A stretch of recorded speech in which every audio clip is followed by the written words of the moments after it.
Muni Maha Muniye Swaha. Om Muni Muni Maha Muniye Swaha. Om Muni Muni Maha Muniye Swaha. Venerables, brothers and sisters, let them make prostrations to the triple jewels together.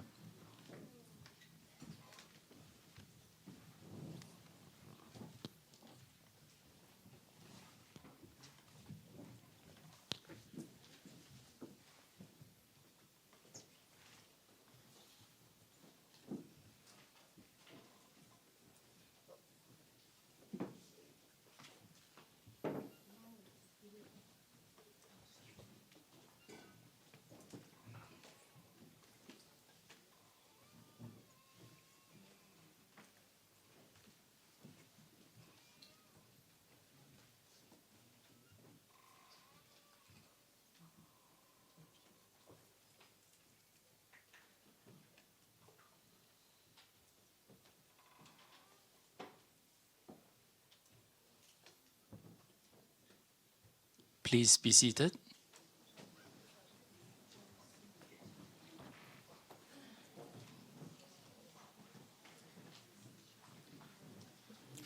Venerables, brothers and sisters, let us place our palms together to request Geshe to turn the wheel of Dharma according to the well wishes and capacities of the students. Geshe, would you kindly give the teaching?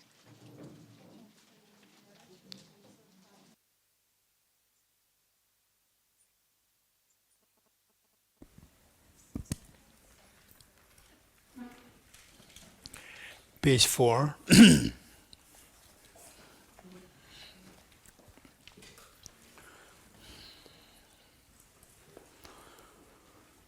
I go for refuge until enlightened to the Buddha, the Dhamma, the Sangha. By my humiliation through practice of giving and so forth, may I become a Buddha to benefit all sentient beings. I go for refuge until enlightened to the Buddha, the Dhamma, the Sangha. By my humiliation through practice of giving and so forth, may I become a Buddha to benefit all sentient beings. I go for refuge until enlightened to the Buddha, the Dhamma, the Sangha. By my humiliation through practice of giving and so forth, may I become a Buddha to benefit all sentient beings. Sanye Joda Zoge Jonam Doi Chanju Padu Dane Gyabzu Je Age Jinso Kebe Sonam Ge Dola Benjire Sanje Dubare Sho Sanye Joda Zoge Jonam Doi Chanju Padu Dane Gyabzu Je Age Jinso Kebe Sonam Ge Dola Benjire Sanje Dubare Sho Sanye Joda Zoge Jonam Doi Chanju Padu Dane Gyabzu Je Age Jinso Kebe Sonam Ge Dola Benjire Sanje Dubare Sho. Next page. Om Ye Dharma Hetu Prabhavam Hetum Tejam Dathagato Yavatat Tejam Jayo Nirodha Evam Bhati Mahashramanaye Swaha. Om Ye Dharma Hetu Prabhavam Hetum Tesham Dathagato Yavatat Tesham Jayo Nirodha Evam Bhati Mahashramanaye Swaha. Om Ye Dharma Hetu Prabhavam Hetum Tesham Dathagato Yavatat Tesham Chayo Nirodha Evam Bhati Mahashramanaye Swaha. All phenomena arise from causes. The causes The cessation causes as well as taught by the great seer.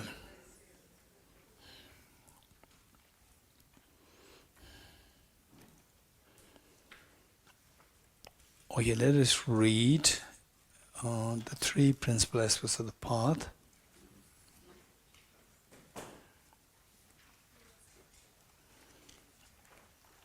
Which page 78? Yes, page 78 in English.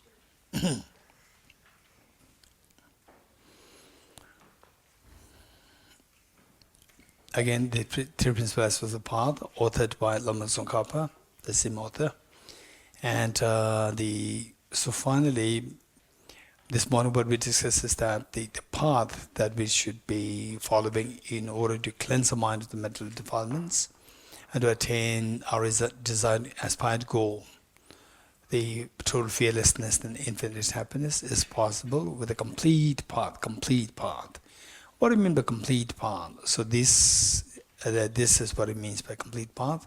The three principal aspects of the path. The three components must be intact in your practice, in our day-to-day practice. These three components. So the reason or the reason behind how we require the three aspects is that in the first place we see that that we need to get out of samsara. If we don't get out of samsara, if we stay in samsara, the samsara is a place where we continue to shed tears. As somebody indicated, it's very unreliable. And then what your next journey is like, we can never predict. Today you are well off, next life we can suffer extreme poverty. And today you may be physically so healthy, next life you can be extremely ill all the time. There's no predictability there. So this is samsara, and of course frequented with sickness, aging, death, tension, depression, anxiety, and so forth. And so therefore, first in the first place, we have to get out of samsara. And then getting out of samsara is fine, but when we think about the other sentient beings, we see that they are all like your own children. And later on, when you practice the Dhamma, particularly to feel this, the infinite happiness, or what we call as a Buddhahood, infinite happiness, we need to be able to expand our mind infinitely. And expanding mind infinitely, this is known as the practice of the infinite compassion. So we expand our mind by the practice of compassion, reaching out to others. And the highest level of this practice is known as Bodhisattva. So number 2 is Bodhisattva. And given that these two are the two aspirations, number 1 is a renunciation. May I be freed from suffering. This is renunciation. Again is aspiration. May I become Buddha for the benefit of sentient beings. Again is aspiration. And these two aspirations, how to materialize these two aspirations? That is by the resorting to a means to actually cleanse the mind of the mental defilements, so that the fearlessness or the nirvana and the infinite happiness or Buddhahood, which is actually within us, will be manifested fully. So for that, the remedy to cleanse the mind of the mental defilements, that remedy lies in the wisdom of emptiness. So therefore we have renunciation, bodhicitta, and the wisdom of emptiness. And if you want to keep it really very simple, is that, what do you want? You ask this question. So we all agreed that we want to get away from fears of life. We want to have the maximum happiness. The fears of life, they're attracted by harming others. And we renounce all those actions related to harming others, renunciation. We want maximum happiness. This maximum happiness is because of the infinite happiness. Maximum happiness is because of the infinite expansion of your mind. So how do you expand your mind infinitely? Is by infinite compassion. So the highest level of the practice of compassion is a bodhicitta. So these are the two aspirations to accomplish your own goal, to be free from suffering and to have the maximum happiness. These are the two aspirations. Now these two aspirations, the in the form of aspiration. If you don't do something, these two will remain in the form of aspirations. So these two aspirations must be materialized. How to make them materialize? By resorting to the remedies to actually make these two things work, happen. So there is wisdom of emptiness to cleanse the mind of the mental defilements. So these three are referred to as the three principal aspects of the path. And if in our practice, if any of these three things are missing, say if the renunciation is missing, then there's no basis for bodhicitta. So without the renunciation bodhicitta, then whatever you do, it doesn't become a dharma, it doesn't become the, say, bodhisattva path.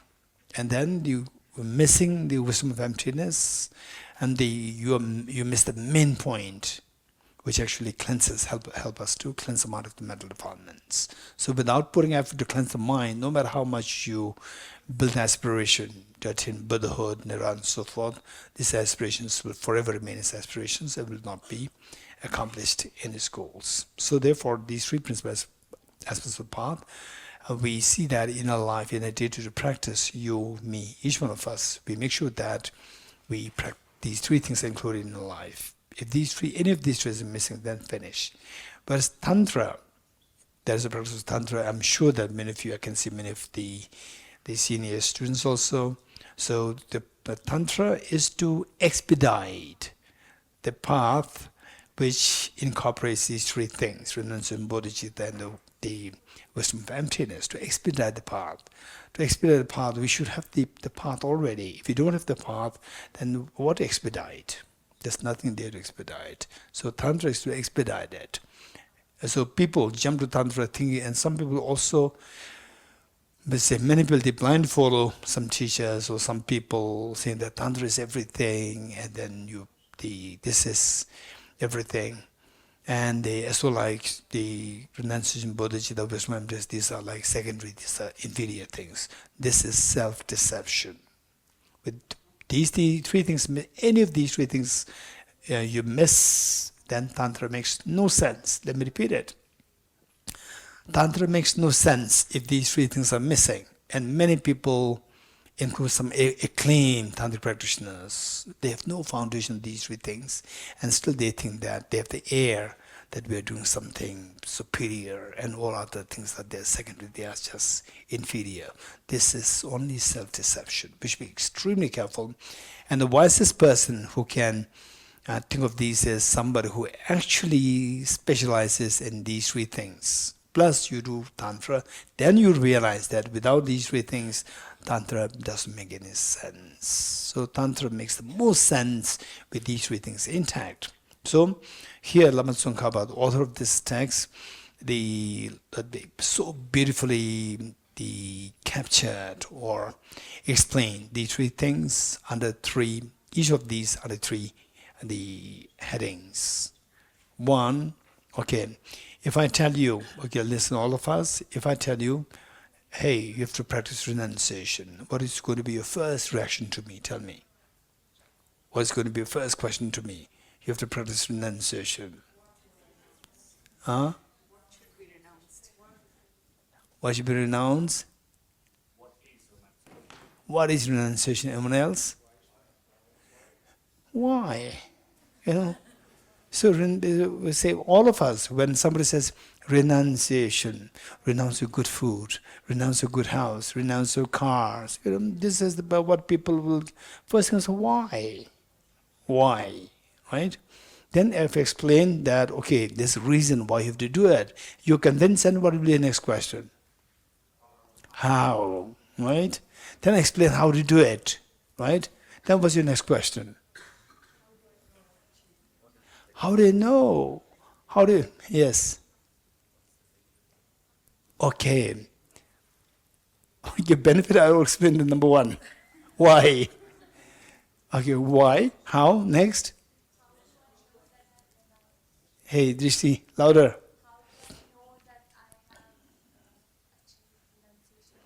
How do you know? Okay, if I practice the way you said, how will I know that I've accomplished renunciation? In other words, what is the measure of having generated renunciation? What's number one? Why to generate renunciation? Number two, how to generate renunciation. Number 3, what is the measure of having generated renunciation? These 3 points. You getting it? Likewise for the bodhicitta, 3 points. Then for the wisdom of emptiness, 3 points. This is so beautifully done. And just look at the only 14 verses. The only 14 verses, and then it encapsulates the whole content so well, so succinctly, so systematically, that the just 14 verses that is like the roadmap to enlightenment.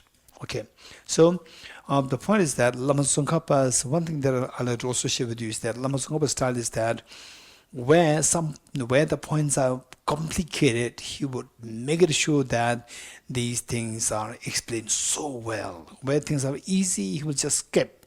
You're getting it? So some of the points, like what is the measure of having generated renunciation, is so well explained here. What is the measure of having generated bodhicitta? So this you should be able to extrapolate on the basis of what you've learned from the first, the measure of having generated renunciation. And for the wisdom of emptiness, he went through great detail. How does one judge that you have understood the emptiness, ultimate reality? Okay, so as we read this, just let us try to number 1, try to understand the meanings there as much as you can, and then also try to identify these points. The renunciation first, followed by bodhicitta, then the wisdom of emptiness. And each of these 3 points explained under 3 headings. What are 3 headings? Why, how, the measure. The 3 points. Okay. The 3 principal aspects of the path by Lama Tsongkhapa. I bow down to the Venerable Lamas. As well as I am able, I will explain, as is all the teachings of the Buddha, the path praised by the conqueror's children, entrance for those who desire liberation. Listen with a clear mind, you fortunate ones, who are not attached to the joys of cyclic existence. Strive to make good use of leisure and opportunity, and direct your minds to the path that pleases the Buddhas. Without pure renunciation, an end to attraction to the pleasure of cyclic existence is unattainable. The craving for existence also binds beings. Thus from the outset seek renunciation. Reverse the attraction to this life by reflecting on how leisure and opportunity are difficult to find, and how life is ephemeral and without span. Reverse the attraction to future lives by repeatedly think of the infallibility of karma and its effects and the miseries of samsara. Contemplating thus, when for an instant you do not admire the splendors of ascetic existence and remain intent on liberation day and night, renunciation is born in then. Renunciation, if not tempered by a pure-minded bodhicitta, however, will not bring forth the perfect bliss of unsurpassed enlightenment. Therefore, the wise one generated the excellent mind of bodhicitta, swept up in the current of the 4 powerful rivers, tied by strong bonds of karma so hard to undo, caught in the iron net of self-grasping, completely enveloped by the darkness of ignorance, born and reborn in boundless cyclic existence, ceaselessly tormented by the 3 miseries. Thinking of your mothers in this condition, generate the supreme mind of bodhicitta.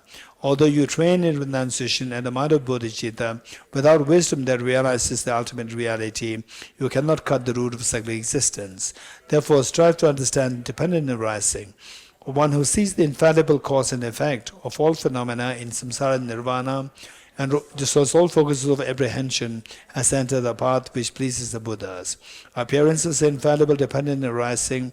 Emptiness is understanding that is free of assertions. As long as these 2 are seen as distinct, you have not yet realized the intent of the Buddhas. When these 2 realizations are concurrent, where they concurrently destroys all modes of grasping through definite discernment, or at that time the analysis of the profound view is perfected. Furthermore, appearances refute the extreme of existence, emptiness refutes the extreme of non-existence. When I understand that emptiness arises in the form of cause and effect, you are not captivated by the view of extremes. O my child, once you have thus realized the points of the 3 principal paths, seek solitude and cultivate strong determination, and quickly reach the finally aspired goal.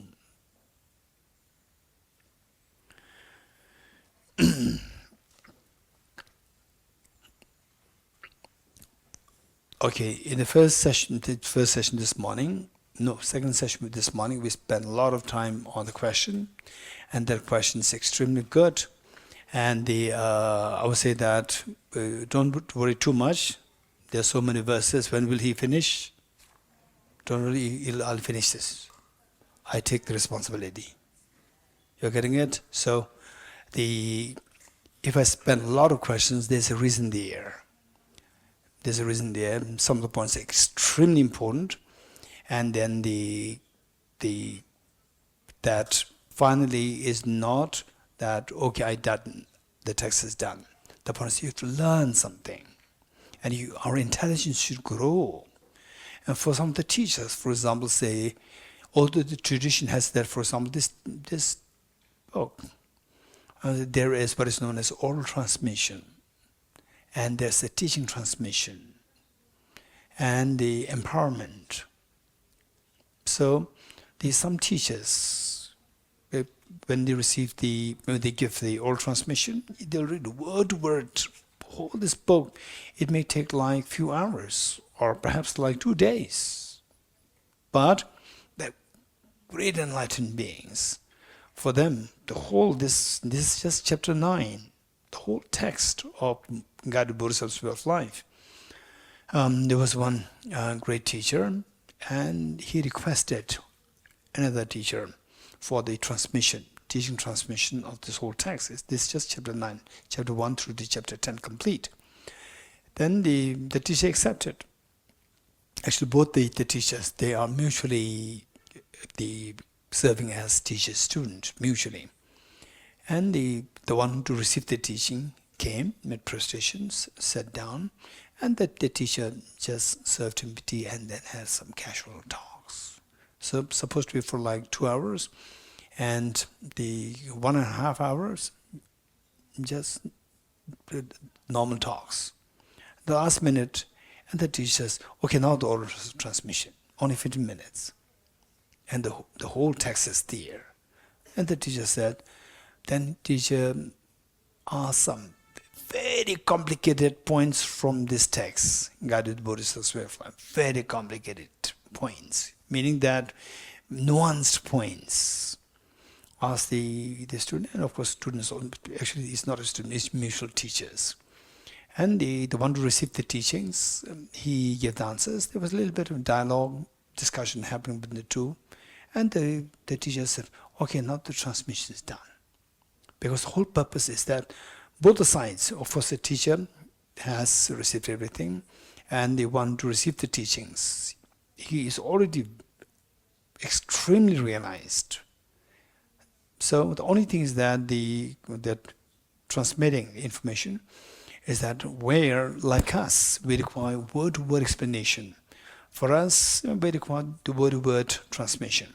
But when somebody is very realized, this not really required, because their receptivity is so sharp that just with a few salient points, they could get everything. So therefore, and it's not that the enlightened beings, they are very sharp and we are hopeless people. No, we are the ones to become enlightened beings. How?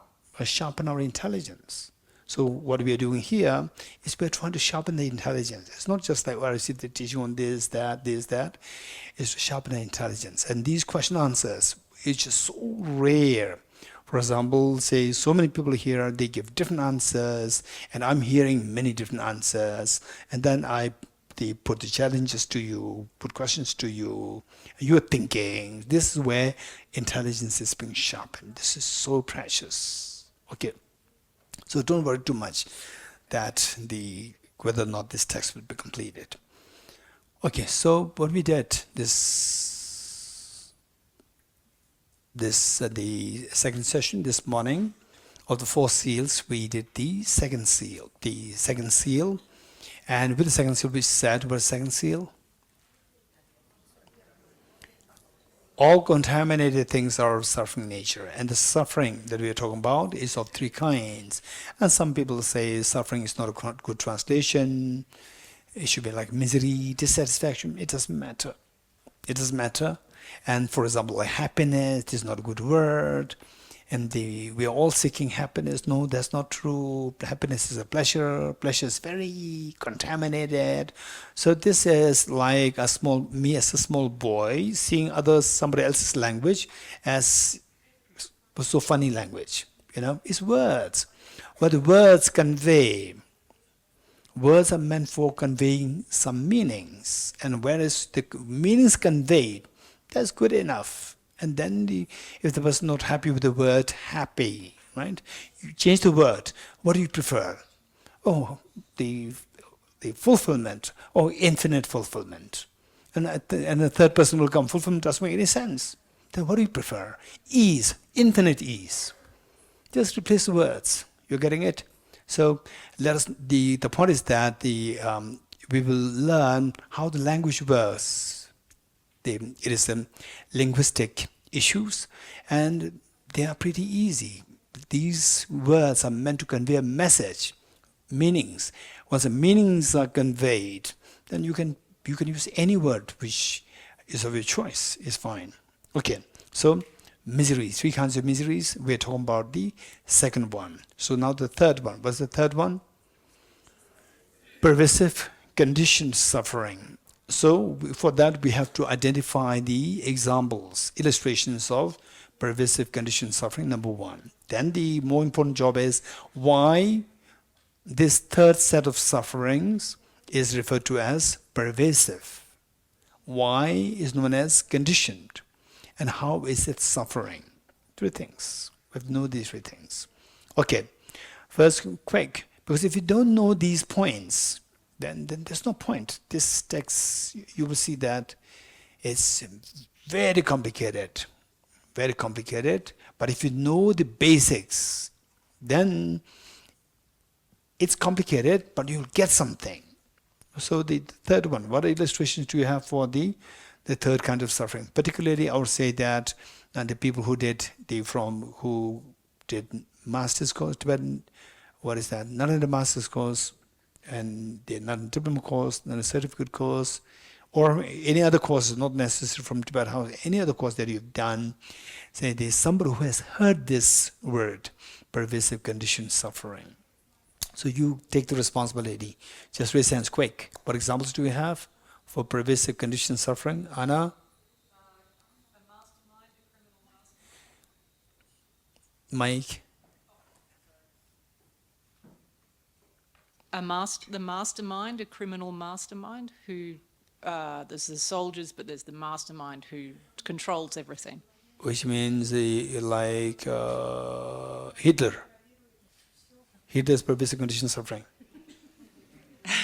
Hitler's not, it's a metaphor. No, you are giving the metaphor. So you tell me, illustration. Okay. An illustration Yes. for pervasive conditioned suffering is like the mastermind, like Hitler, and he has his armies. No, but this he's the example, mind. this is like the metaphor. I'm not asking for the metaphors. Oh. For example, I say, and give an illustration in the book. Don't say that Oh, you want, okay. yeah. So like Hitler. Huh? So, No, I'm not asking the metaphors. You're getting Hitler as a metaphor. The poor guy is not the pervasive condition suffering. Okay, anyone else? Here. Например, кармическое рождение, например, родиться где-нибудь в бедной стране, в бедной семье, это пример просто. For example, it may be taking birth due to the karma. Okay. And Taking birth in a samsara due to yes. contaminated karmas. Very good. Thank you, very good. Anyone else? Yes, over there.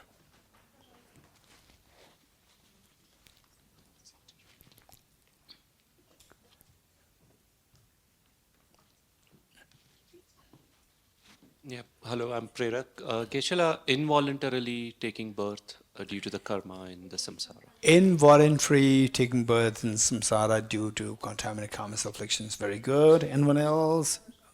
Okay. Brinslav here.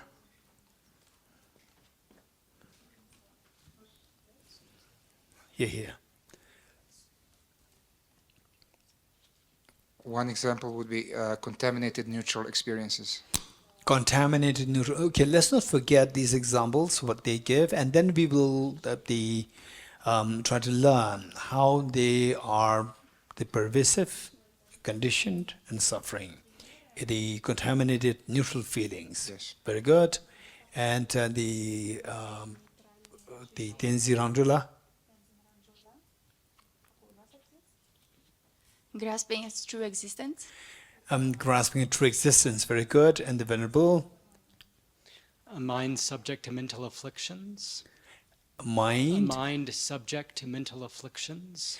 Mind which is subjected to mental afflictions, or mind under the sway of mental afflictions. Very good. Okay, yes, the lady over there.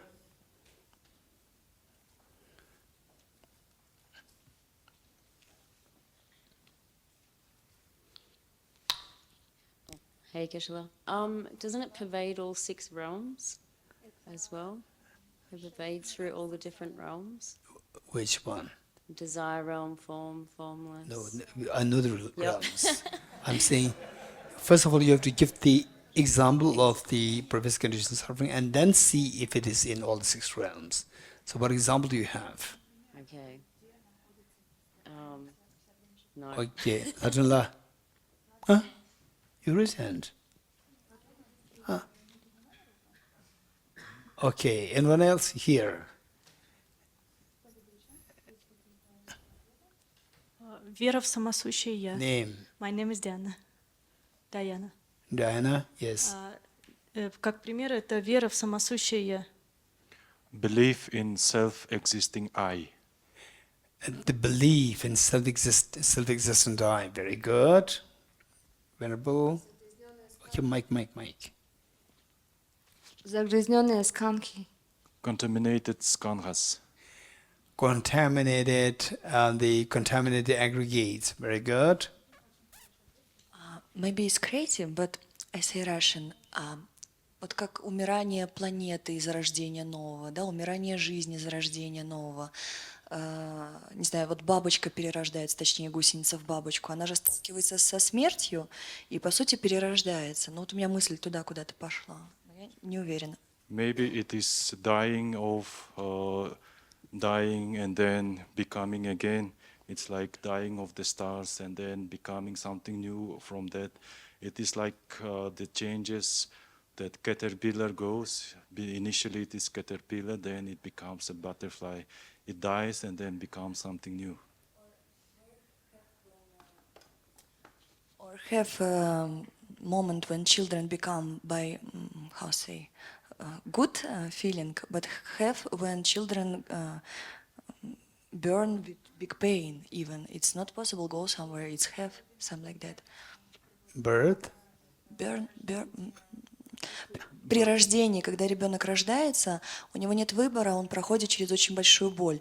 А есть дети, которые рождаются через удовольствие, но бывает такое, что вот у тебя новый мир, ты только пришел сюда, ты еще ничего не осознаешь, но уже испытываешь невероятную боль. И, наверное, это как всеобъемлющее страдание. Ну, я предполагаю. Maybe it is like being reborn again. Okay, reborn, rebirth, reincarnation. Yes. Okay. Then rebirth, taking birth over again. Sometimes we feel when someone is reborn again, he might feel pain, and someone can feel maybe pleasure, but this takes place involuntarily. The Explain by English. Like when babies come in, he don't have choose with what way he come. Okay, involuntary. And this is moment when, like, I am going, I go with 2 way, or from relax, or with from big pain to grow up and come. This is life. In this is moment I not have chance to choose. What Okay, is involuntary. Yeah, So there's no choice. Yeah, but it's big pain. Lack of freedom. Yeah. Okay, Or lack when of this is planet. lack of freedom of emergence. Yeah, like when this is planet die and again coming. Again, go somewhere Yeah. and without choice. Yeah. Yes, very good. Okay, so we get the very good responses. Maybe the last, Tenzin Sela. Here, Tenzin Sela, your name mate. To Tenzin Sela.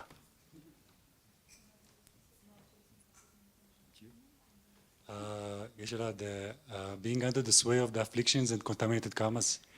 Being under the sway, being under the control of the afflictions and the contaminated karmas. Very good. Yes, the girl here.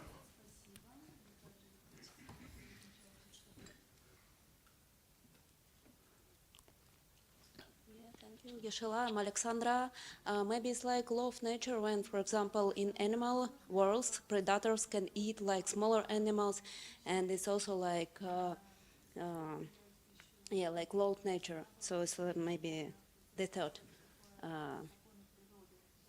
You're talking about the food cycle? Yeah, like full cycle in animal worlds, and yeah, we So can keep in mind that we whatever can't affect on it. whatever you say, it should have these three qualities or these three attributes. One is that it should be pervasive. Yeah.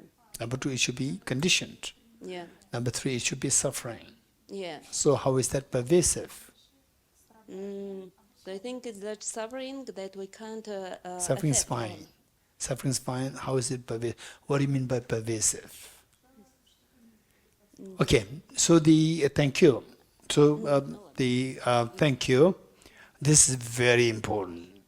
So it is not easy to identify the pervasive condition suffering, and to be very honest, that we are just in the flow of the pervasive condition suffering. For example, say we have the suffering.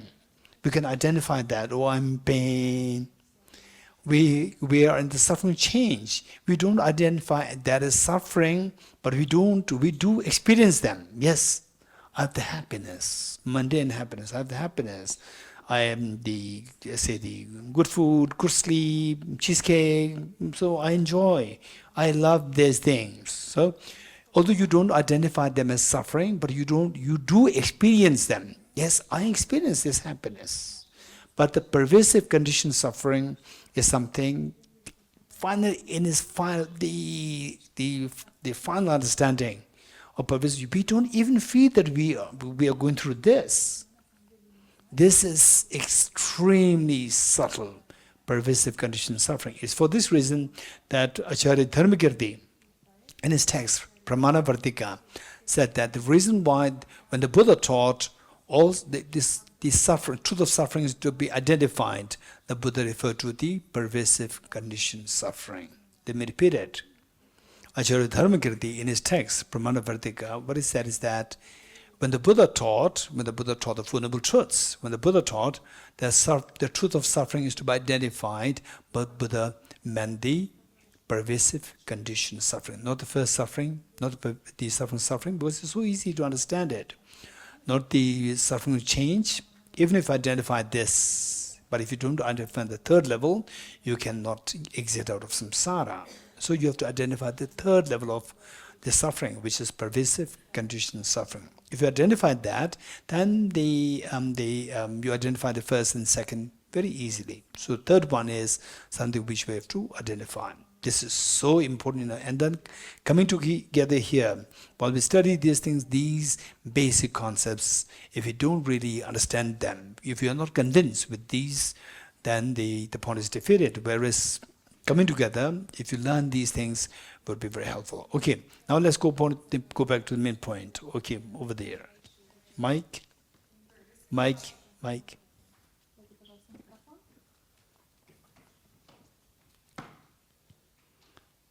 Is it when you... You have to remember who asked which question. Yes. Is it when the person takes his precious life by suicide also is a pervasive suffering? Okay, so the thing is that it should... Because it has the three conditions. Number one, what's number one? Like pervasive. Yeah. What do you mean by pervasive? That if he takes the life, he doesn't get away from suffering. He's again reborn in the... Okay, pervasive. We cannot guess. Pervasive has a very specific meaning. Okay, first listen. Let's listen and then see. First, let me explain each one of these 3 points. Each of these 3 points, and then see your name, Maya. or your Maya, and all the others. See the examples that you've given. Do they fulfill the conditions which are stipulated for the pervasive condition suffering? Okay, first, pervasive. Pervasive means the first 2 sufferings, these 2 are not pervasive. But first 2 are not pervasive. Why? Pervasive means pervade all across samsara. What do you mean by samsara? Samsara is split into 3 groups. Samsara is split into 3 groups. What are they? Desire realm, form realm, and formless realm. The 3 realms: desire realm, formless realm. What is meant by desire realm? Desire realm is a realm where the beings take birth primarily out of infatuation to the external desires that emitted.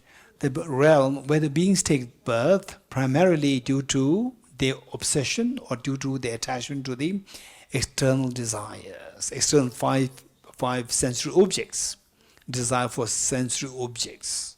So this is known as the desire realm. Where we are now, this is desire realm. Then the form and formless realm.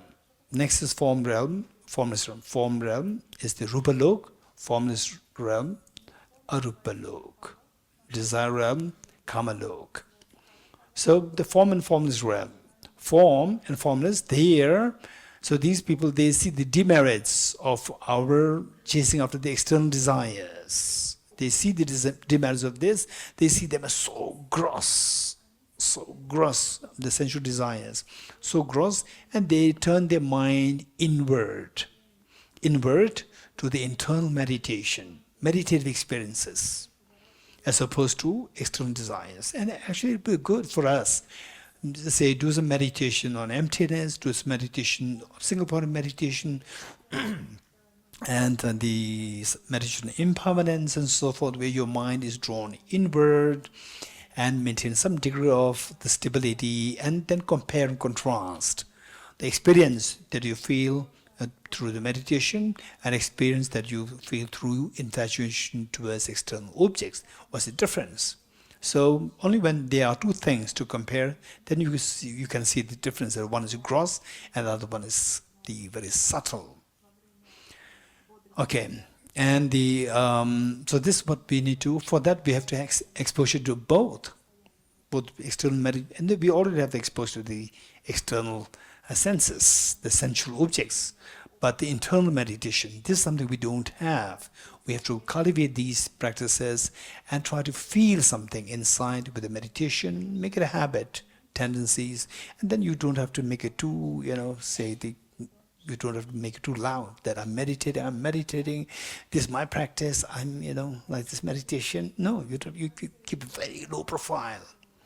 Because some people, particularly I would say that those with the modern education, oh, I do meditate. How many days you meditate? How many hours you meditate? Oh, I meditate for 3 hours. Wow, that's amazing. And how about you? This is not how the spiritual journey works. Spiritual journey is to be purely personal. Purely personal. It should not be made too public. Only, say, for example, to your teachers, you report everything. What are you doing? Otherwise, to other people, pretend as well like you're not meditating, right? For example, I remember, this is very important, particularly this audience, because we are all from the modern education background, right? Oh, I'm a yogi, I'm a symbol yogi. If you say symbol, it's fine, keep it simple. And then yogi, what is this? It's very funny. When I hear somebody say, I'm symbol yogi, it sounds so funny. For example, I remember one of my teachers, Venerable, the Jesuit Rinpoche, amazing, the chief abbot of both the monastic universities, Devonosari Monastery and Gomang Monastery, the chief abbot. And he was a Geshe colleague of His Holiness the Dalai Lama. And you go to his room, you will not find any of the tantric, the symbols. You will never find anything. Everything is so confidential. And he's a highly enlightened tantric master. He is the one who mainly gives the tantric empowerments. But you go to his room, you will not find anything. Just like, say, your regular books, regular texts, the Buddha, Thanga, that's it. Not even the tantric deities. You will never find any of these things. You will not get a feeling that he is practicing Tantra. And yet he is somebody who even the abbots, ex-abbots, even they would make prostrations to him, seeking the teachings from him on Tantra. So, and he maintains his meditation extremely confidential. Once his two teachers, I'm very fortunate. So I'm sharing these anecdotes with you because that you did not get this chance to meet with these enlightened masters, to see them very closely. And then what little that I saw, I experienced, I'm sharing with you. And there were two American students who come all the way from America to receive teaching from him. That time it so happened that I just joined the Damdul monastery, and I was so keen on my studies, not at all wanting to go anywhere. And he was in fact the biggest, the most respected one in the whole monastic university with the two colleges. And it's highly, highly respected. Even all the abbots, former abbots, they want to receive teachings from him, but they did not dare to request teachings from him. This was his teacher. And usually there must be a translator to translate his teachings for his students. And that year, the translator left. And then I happened to be there. And originally he was not from my monastery, he was from the other monastery, Gomo monastery. But later he became the common abbot of the two. And one of the students of his students they were exploring who could help to translate, do the translation for his students. And then they must be exploring, they come to know about me. They came to me and asked if I can do the translation. Okay, so to cut the story short, so finally they accepted, and when he was giving teachings, very different, extremely refined, in a very meditative state, he teaches. It's amazing. Then after the completion of like 1 month teaching, the students, they wanted to host a meal for Rinpoche and the foreign students, and me included. And first I went there a little early, and there Rinpoche was by himself, where they invited Rinpoche and us for the meal, and the food may not be ready then. And Rinpoche was sitting there, so I just silently went there, opened the door, and Rinpoche was deep in the meditation, and I just silently left. Again I came back, and the Rinpoche sensed that somebody was opening the door, and he pretended as though he's not meditating. Wow, that's amazing. It's a big lesson for me. It's amazing. So nowadays for us, we do 5 minutes meditation, I'm meditating, right? 5 minutes meditation, and after meditation, then you drink the tea, water, stretch like this, 5 minutes like this, you get up like this. The real meditators, they will keep things so low profile. This is something that we need to learn. Okay, So with this, the pervasive, in the context of the explaining the pervasive condition suffering, the three realms, desire realm, form realm, formless realm. So form and formless realm, they say you start to feel the blissful experience, or the calmness, or the ease of the meditation, rather than the ease with the external objects. So your mind is directed from the external to the internal meditative experiences.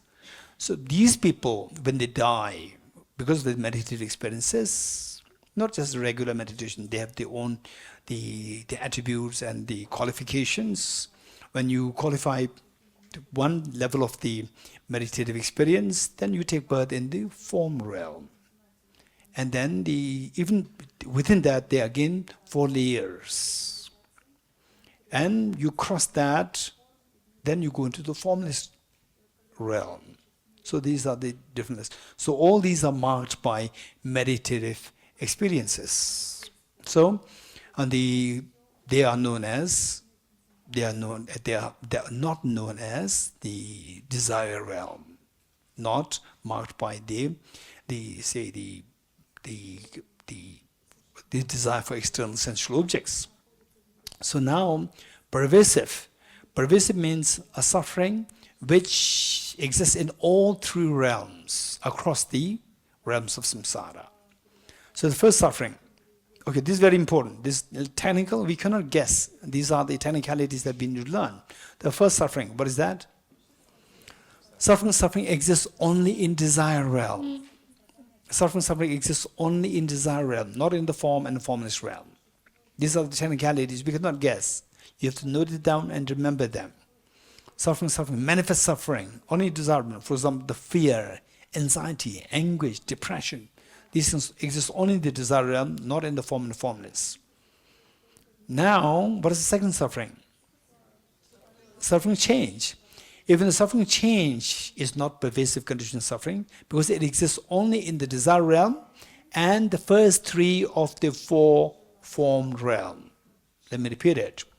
Suffering change exists only in the desire realm and the first 3 of the 4 form realms. Form realm, there are 4. Of the 3, suffering change exists in the first 3, not the 4th one. 4th one is a way higher level in comparison with the first 3. So it exists in the first 3 the form realms and desire realm. Now, pervasive conditioned suffering is pervasive in ways that it should exist in all the 3 realms. Wherever in samsara, it should exist. Desire realm, formless realm.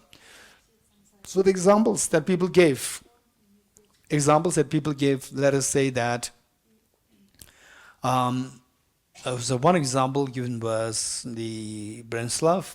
What he said was the contaminated neutral feelings. So we have the feelings. Feelings, there are 3 kinds.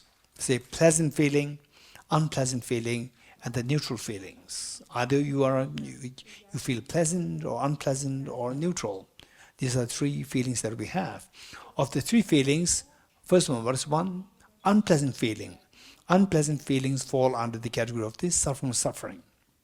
Unpleasant feelings fall under the category of suffering.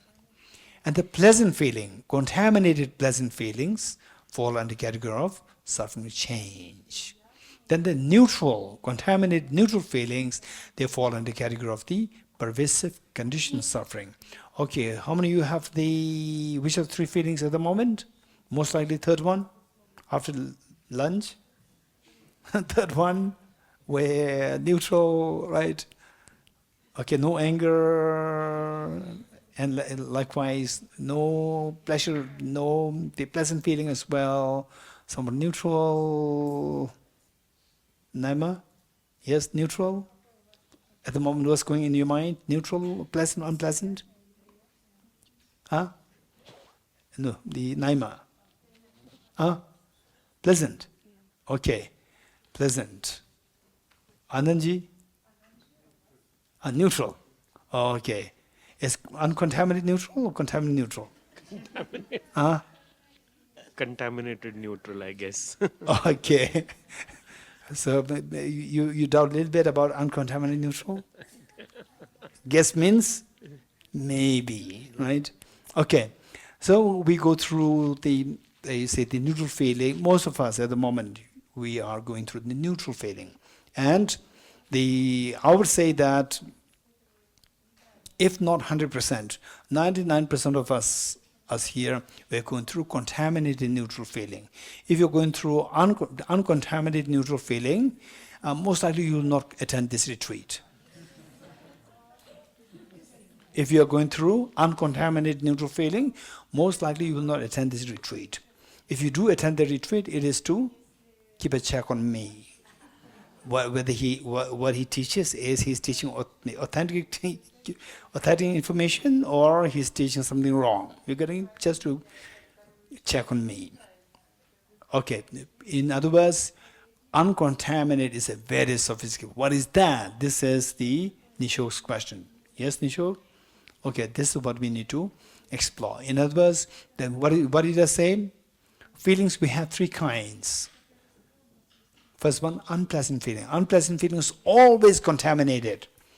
Unpleasant feelings always contaminated. So that falls under the category of the which suffering? Suffering. Then the pleasant feeling. Pleasant feeling can be contaminated, uncontaminated. So contaminated pleasant feeling falls under the category of the suffering change. And it exists in which of the three realms? These three? Desire realm? First three of the four form realms. Very good. And the third one of the three feelings, what is left?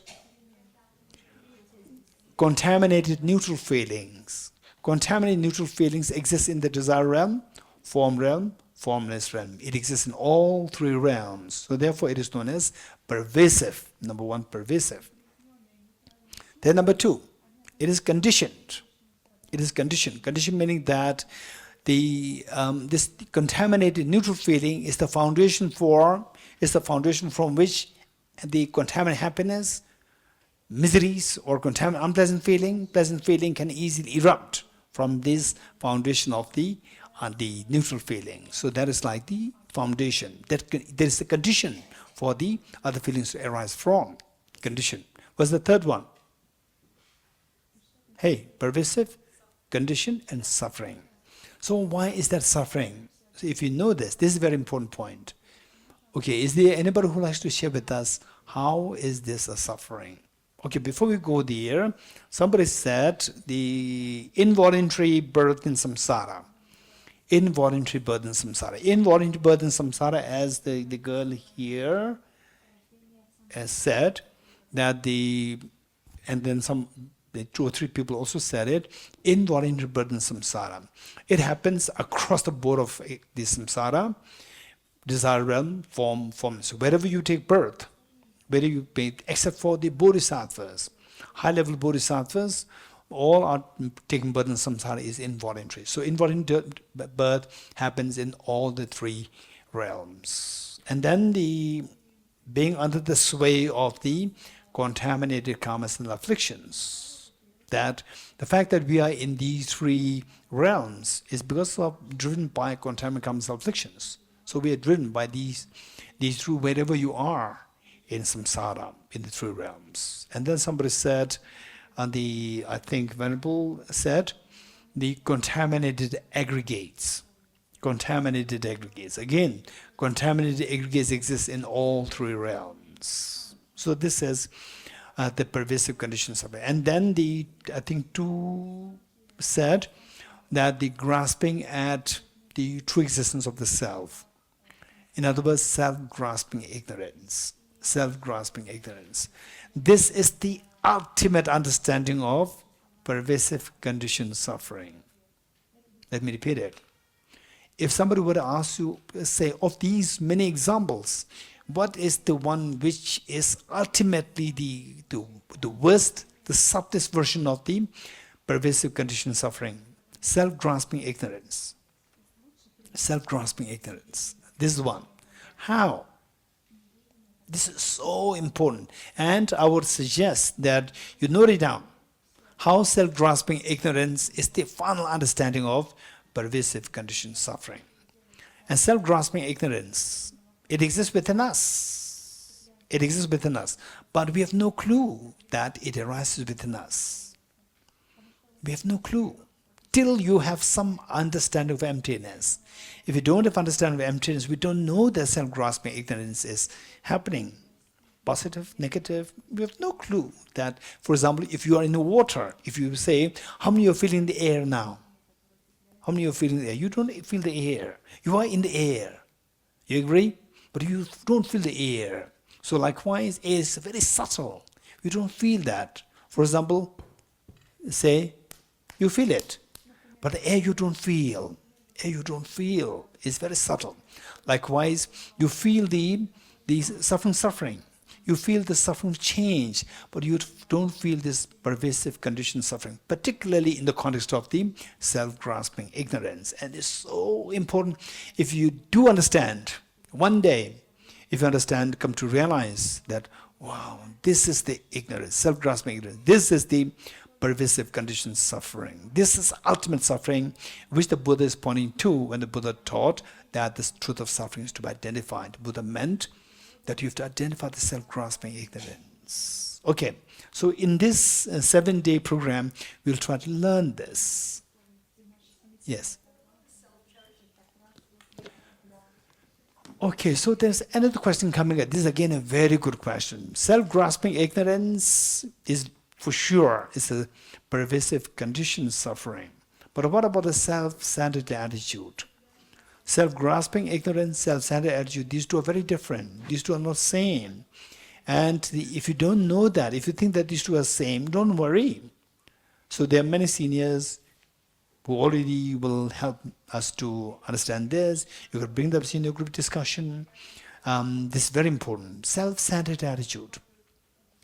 Does it fall under the category of the pervasive conditioned suffering? This is the question.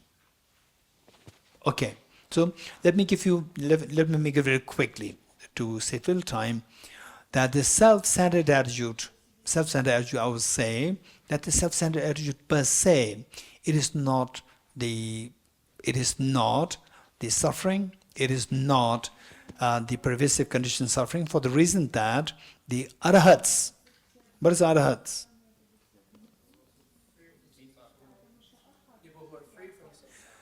The beings who are freed from samsara, these are the arahats. So these arahats, they're all liberated from samsara, but they still have this self-centered attitude. So they are, in a way, they are freed from the self-grasping ignorance, but they still have this self-centered attitude. So, and then when they leave the body.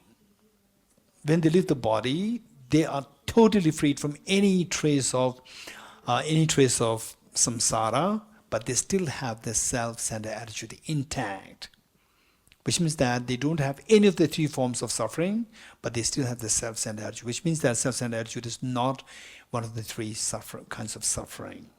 Okay, so with this in mind, now the next is that if this is the three kinds of suffering, all contaminated things are suffering nature. So, okay, we're still not yet complete. What is that? The pervasive conditioned. Okay, so they say the condition has a connotation of, somebody said mastermind. Anna? So mastermind. Say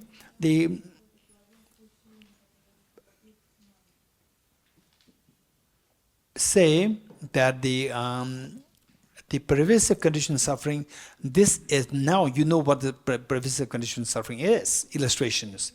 Involuntary birth in samsara, or being under the sway of contaminated karmas and afflictions, or the being under the sway of the self-grasping ignorance, or the contaminated neutral feelings, or the contaminated aggregates. These are the illustrations. So with these illustrations, Next is that see in what way this is like a mastermind. Now the point, how these are masterminds. So this is like the mastermind in ways that being under the sway, being under the control of contaminated karmas and afflictions, being under the control of the self-grasping ignorance. And I told you that finally,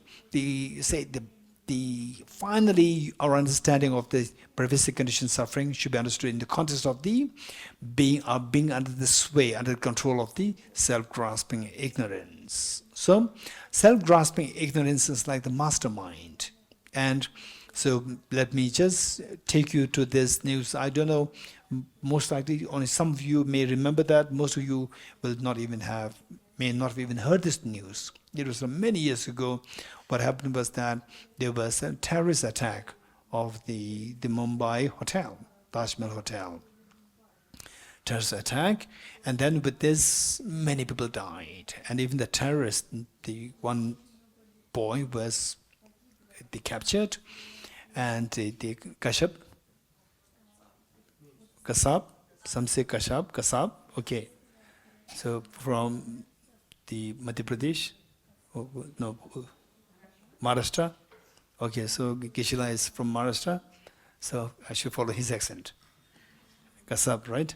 Okay, so this young boy who was just aged 20 or 21, and he was sent by somebody with a gun, right? And he finally, after maybe 1 or 2 years of imprisonment, he was executed. And when he was executed, the next day the newspaper came out where I read that people are dancing on the street of the execution of this boy. Okay, so let's say that the people who are actually after the terrorists, trying to hunt down the terrorists, these people who are actually looking for the terrorists, are they happy that this boy is killed? No. This boy is he was masterminded by somebody. You're getting it? So this boy is killed, but the mastermind is still there. As long as the mastermind is there, he can just send, say that 10, 20, 100,000, and 10 boys are killed, another 10 boys he will send. By saying that, if you die out of this, you will take birth in the heaven. Right? And the mastermind, he doesn't want to go to heaven. You're getting it? He wants to send people to heaven. You go to heaven. And the mastermind, they're hiding behind. Right? If they want to go to heaven, send your sons. Let them do this. No, they're sending other people and just telling all the stories. So that's a mastermind. Now, one example which I usually give is that they say you have your immediate boss in your workplace. You have immediate boss, and then the boss of the boss. Yes. How many of you have the immediate boss? Raise hands. And the boss of the boss, raise hands. Right? And sometimes the boss of the boss is so amazing, so nice. Immediate boss is a little tough. Raise hands. Raise hands. Immediate boss a little tough. Right? Viraj, yes? You are the immediate boss? I've experienced that in the past. Okay. So let's say that your immediate boss is extremely tough on you, so rude, right? And you say, good morning, and not even listening to what you're saying, right? And you feel so suffocated in front of this boss. And then you're the main boss, the boss of all the other junior bosses. That boss, when he meets you or when she meets you, greets you. And what do you feel? You feel so, main boss is so good. This immediate boss won. Later on, what happened was that you accidentally happened to pass by the main boss's office. Just happened to pass by. And you hear somebody shouting in this. You could not see, you can hear. And the main boss is the voice of the main boss.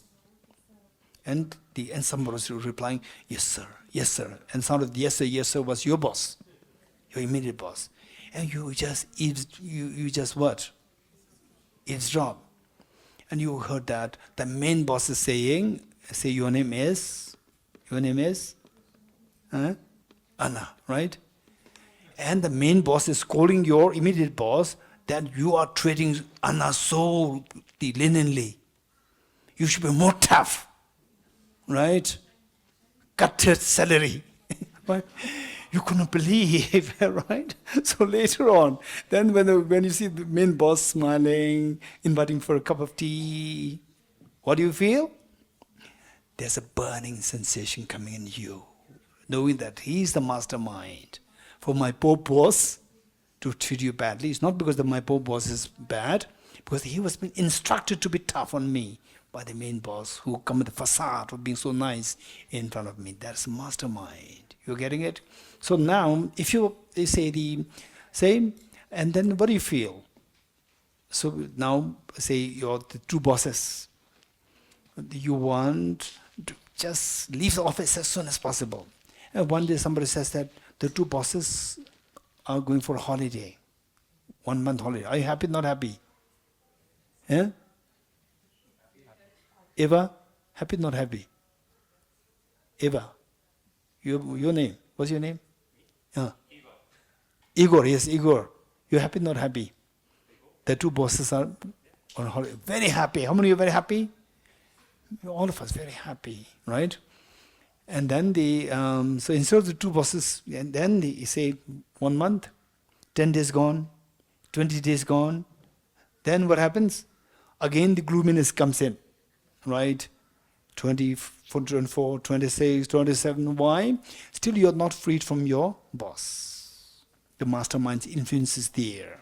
Although you are not directly influenced by the masterminds, still your mind, the indication that you are still under the influence of that mastermind is that the main boss is that as the day approaches for the return, your mind becomes heavier, heavier, heavier. Right? And one day it says that now both of them are what? What is the transferred? From India transferred to America completely. For good. You're happy, not happy? Very fully happy. You're getting it? This is total freedom. Now you don't have to worry that, they will again come back slowly. No. So, this is where, when you stop the self-grasping ignorance, then you are totally liberated. And why? If you are set free from self-grasping ignorance, you are totally free. Why? This is connected with the uncontaminated happiness. You're getting it? This is what we're going to explain in a while. Okay, what is next? So what we studied thus far is all contaminated things are suffering nature. So where, in other words, all contaminated things are suffering nature, it has various shades of meaning, various levels of meaning. And the subtlest of which is that as long as we are under the sway of contaminated karmas and afflictions, we will never be happy. In a real life experience, as long as my mind is dictated by my own actions, destructive actions of harming others and so forth, my negative thoughts, I will never be happy. You're getting it? I'll be never happy. This is the reality. So therefore, and what drives all these destructive emotions within us? And even these actions, the karmas or the actions, these are driven by your thought processes. Within the thought process, we see that there are destructive thought processes and constructive thought processes. Destructive thought processes referred to as afflictions. As long as we are under the sway of the afflictions, we will never be happy. You are the richest person, still you are extremely unhappy. You are the most powerful person, you are still very unhappy. And you have everybody there, everything there, still you are very unhappy. So the point is that this is the meaning of all contaminated things are suffering nature. Not outside, internal contamination. So with this, we have to know that, okay, what then triggers the contaminations? How can I eradicate these contaminations, mental thoughts? So we have to again track the causes of the contaminations.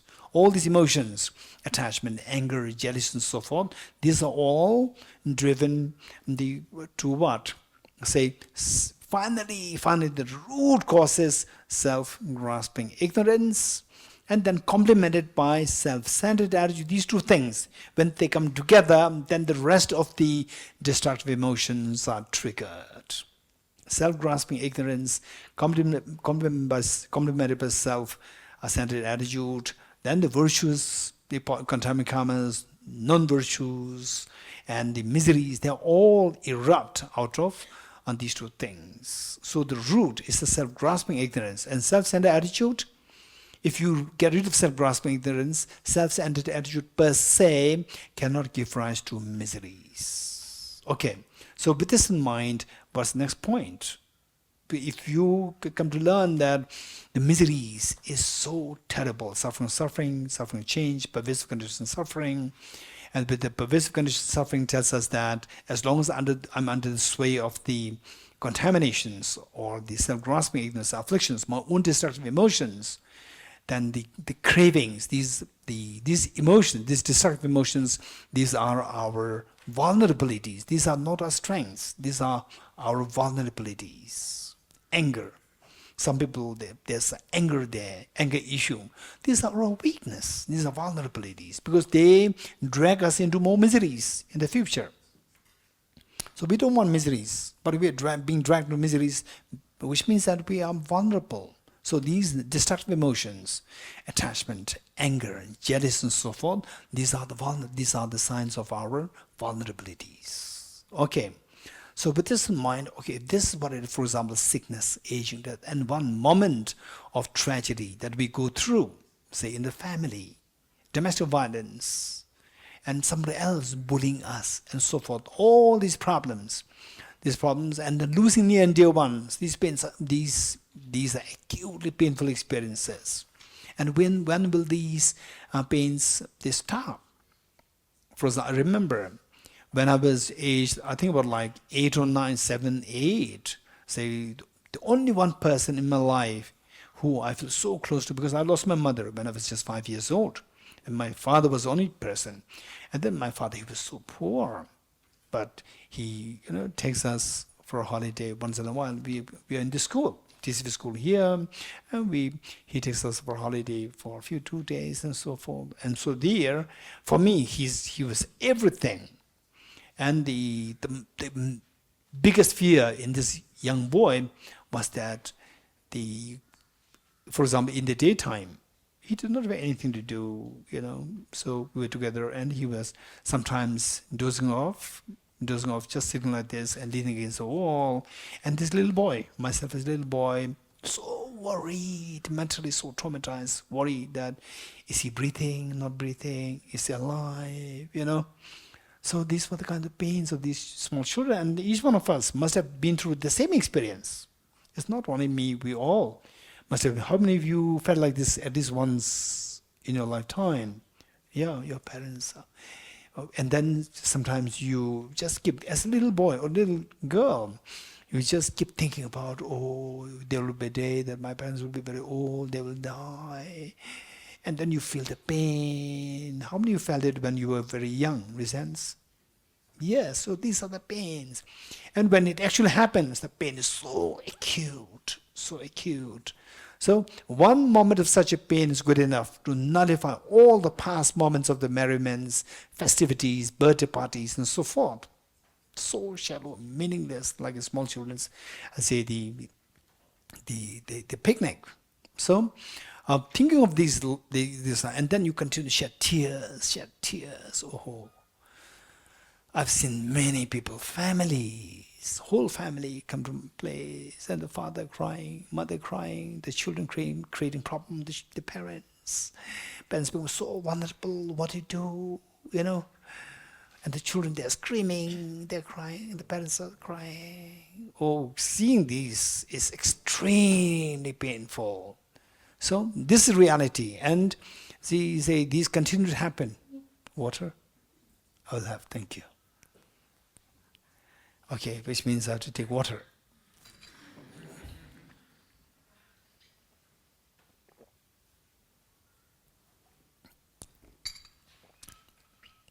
Okay, so these pains are so acute.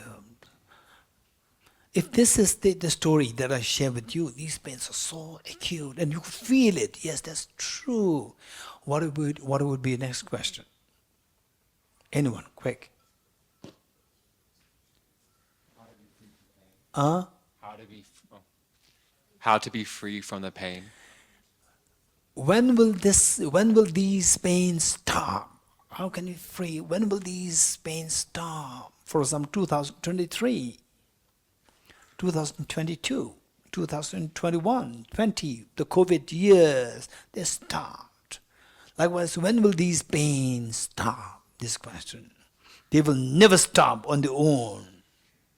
What is the next question? When you ask me, when will these pains stop? The COVID years already stopped. And when will these very painful, agonizing experiences stop? I'll say, it'll never stop on their own. What will be the next question? What can we do to stop them? What can we do to stop them? This is the question. So for this, you have to identify the root. The Buddha taught, Ye dharma hetu prabhava. All these phenomena arise from the causes. And what are the causes? Hetum tesham tathagato hyavata. These causes are taught by the Tathagata, the Buddha. So what are the causes? So the causes which the Buddha taught, Nagarjuna summarized them in one verse. In the text, Mula Madhyamika Karika, the fundamental wisdom of the middle way, where it says, ceasing of karma afflictions is nirvana. Let me repeat it. Ceasing of karma afflictions is nirvana. Karma afflictions arise from the conceptualization of inappropriate attention, which in turn arises from the elaboration of self-grasping ignorance, and the elaboration ceases through the wisdom of emptiness. This is so important. Okay, where is it? Gishima, where is it? 116, 116. It is on several pages. 116 is the main source. 116 is the main source. 116, verse number 5. Okay, I'm glad that the editor is here. So here, page 116, verse number 5, we need to modify this. It's already, okay, there are several of them on several places. Okay, ceasing of karma afflictions leads to not leads to nirvana, is nirvana. Ceasing, just correct it. Correct this. Ceasing of karma afflictions is nirvana. Karma afflictions arise from conceptual thought, and you want to say, give the annotation, conceptual thought of inappropriate attention. Conceptual thought of, and if you want to add the inappropriate attention, you put in bracket, because what you're going to add as annotation should not be mixed with root words, the words in the root text. So, if you want to add the word conceptual thought of inappropriate attention, you put the of inappropriate attention in bracket to make sure, to inform yourself that this is addition as an annotation. Next, these referring to conceptual thoughts of the inappropriate attention, arise from mental elaborations of grasping a true existence, and the elaboration ceases by or into emptiness. Okay. This verse is very important for us to know, and in the earlier days, His Holiness the Dalai Lama, when giving public addresses, public teachings, oftentimes he would begin his teachings with citing this verse. This is extremely, and if you understand this verse fully, you get the basic skeleton of the Buddha's teachings. Okay, let me explain this verse. Ceasing of karma afflictions is nirvana. Here, Nagarjuna identifies 5 points. Nagarjuna identified 5 points. Okay, let me see. Ceasing of karma afflictions is nirvana. What is the opposite of nirvana? Samsara. Number 1 is samsara. And It says ceasing of karma's afflictions, indicating that this nirvana, which is the opposite of samsara, which is the opposite of nirvana, arises from the contaminated karmas. So number 2 is contaminated karmas. And these contaminated karmas, these are the contaminated actions, physical, verbal, and mental actions. And actions are driven by some thought process. And the contaminated karmas, they are driven by the afflictions. Okay, for example, let's say that you tell me what's going in my mind. Can you imagine what's going in my mind? You cannot. Okay, now look. Can you imagine what's going in my mind?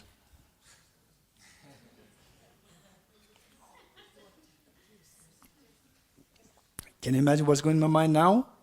What's going in my mind, Nicole? Huh? You're thirsty and? I'm looking for something to drink. You're getting it? My mind is looking for something to drink. You can now infer it from my physical. How do you know that I'm thinking of something to drink? Because of the physical expressions. Physical expressions and physical gestures, you can infer what's going in my mind. So physical gestures are driven by your thought processes. So the contaminated karmas, they are driven by your thought processes. One class of thought process known as afflictions. So the contaminated karmas, they are driven by the afflictions. Okay. Which in turn arises from the conceptualization of the self. What? Conceptualization of the inappropriate attention. Conceptual thought of inappropriate attention. What is meant by that? This is very important. What is meant by that?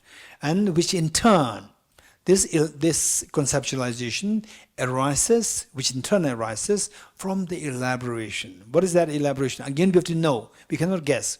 Elaboration of self-grasping ignorance. So here, and that number 1 is samsara or miseries, and then the next point is contaminated karmas. The next point is afflictions. Next point is conceptualization of the inappropriate attention, or simply put, the inappropriate attention. And then number 5, elaboration of self-grasping ignorance. So you have to remember these 5 points. Okay, what is first? Samsara or misery. What is next? Contaminated karmas. What is next? Afflictions. What is next? Inappropriate attention. What is next? Elaboration of self-grasping ignorance. These 5 points, make sure that we have these on our fingertips. Tomorrow morning for the class, before we start the class tomorrow morning, every one of us should recite these 5 one by one. We have to identify what these 5 are, one by one, each one of us, no exception. You're getting it? If you don't have these 5 points, then the what? Ilengo, what punishment? Tell me, Ilengo, what punishment? If people don't have these 5 points on their fingertips. Okay, okay. This is wise punishment, right? So that they learn. Okay, I thought that he was going to say no breakfast. He did not say that. Okay, then be ready to write 25 times these 5 points. Okay, according to Ilengo. Okay, so these 5 points are very important. Now, if you know these 5 points, how these are connected to each other, and these don't just go randomly. These 5 points must be in this sequence. First was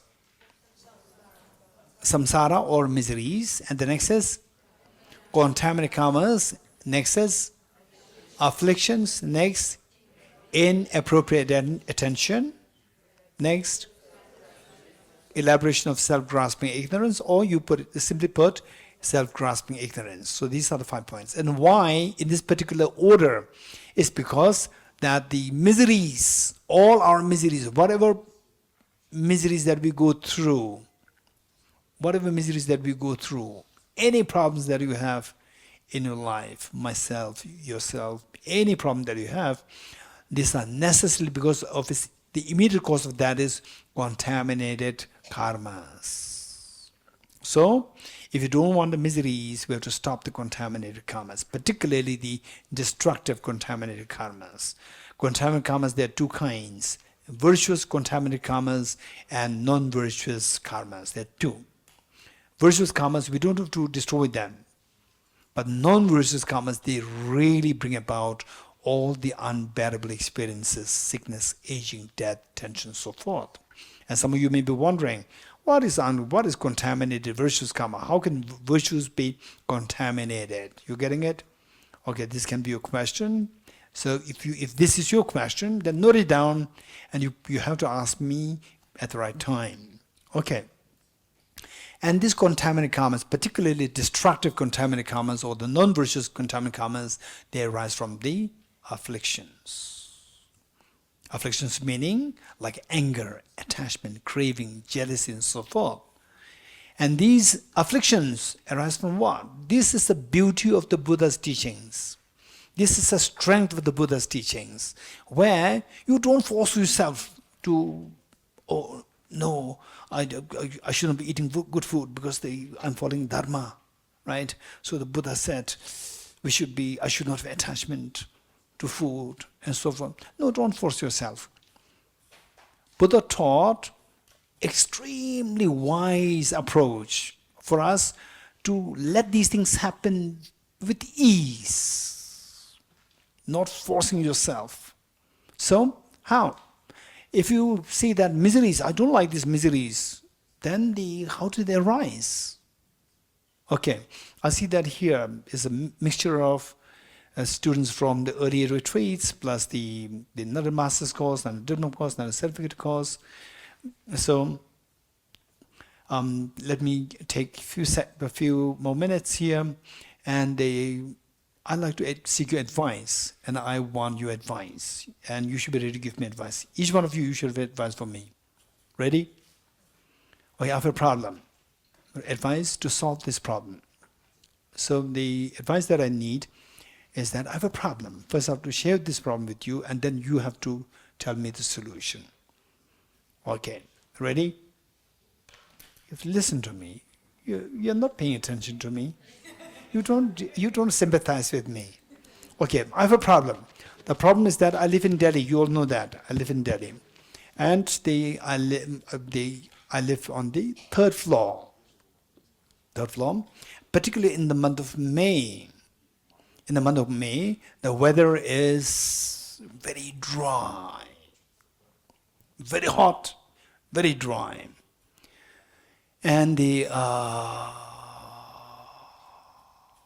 somehow there's a moisture, dampness in my room, because of which I have the asthma problem.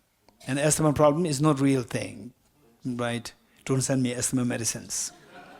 Because when I share about cheesecake, people bring cheesecake.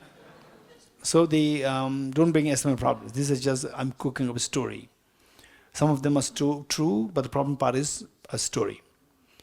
So I live on third floor in Delhi in the month of May, which is very hot and dry weather, but there's some dampness in the rooms, and because of which I started to have the asthma problem. And I don't want to have this asthma problem. So what advice would you give me? What should I do? I don't want the asthma problem. What advice would you give me? Okay. First, let me begin with the Naima. What advice would you give? She's a psychologist. Probably find the root cause of the dampness. Okay, Dedanla, yes. Dedanla mo. What advice would you give me? To find the root cause and prevent the dampness. I see. Okay, yes, over there. Move to Dharamsala. Thank you. Or go up. Okay, here. Найти причину астмы, то есть почему в теле эта болезнь, то есть есть психосоматическая причина, и здесь наверняка есть какое-то неведение или какие-то поведенческие линии, в общем, которые нужно распознать. To find the root cause of asthma, perhaps there are some psychosomatic reasons to that. And Okay. It's what I do. Okay. Anyone else? Anyone else? Raise hands. No advice coming. No advice, the lady here. Гешла, меня зовут Анастасия, и я бы порекомендовала вам найти причину страдания, истинную.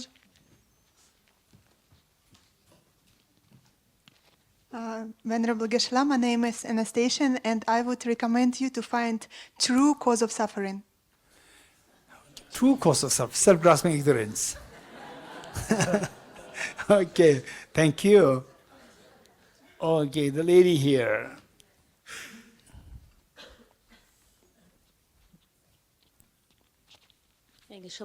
I used to live in such a condition, so I would buy an air condition and just to use mode like dry air.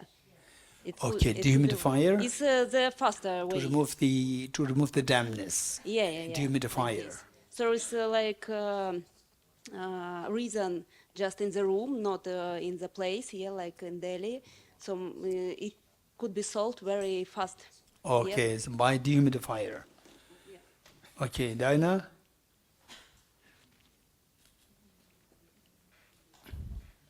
Я бы порекомендовала найти источник влаги в помещении, потому что если не устранить источник влаги, могут последовать следующие проблемы, такие как плесень. My name is Diana, and I would recommend to find the root of the moisture in your room, because if you don't remove the moisture, then you might have some mushroom growing. Okay. Moses? Moss. Okay. So that's amazing. Anyone else? Okay. I know the Shoheli will give a wise advice. I know. Yes. Okay, Shoheli.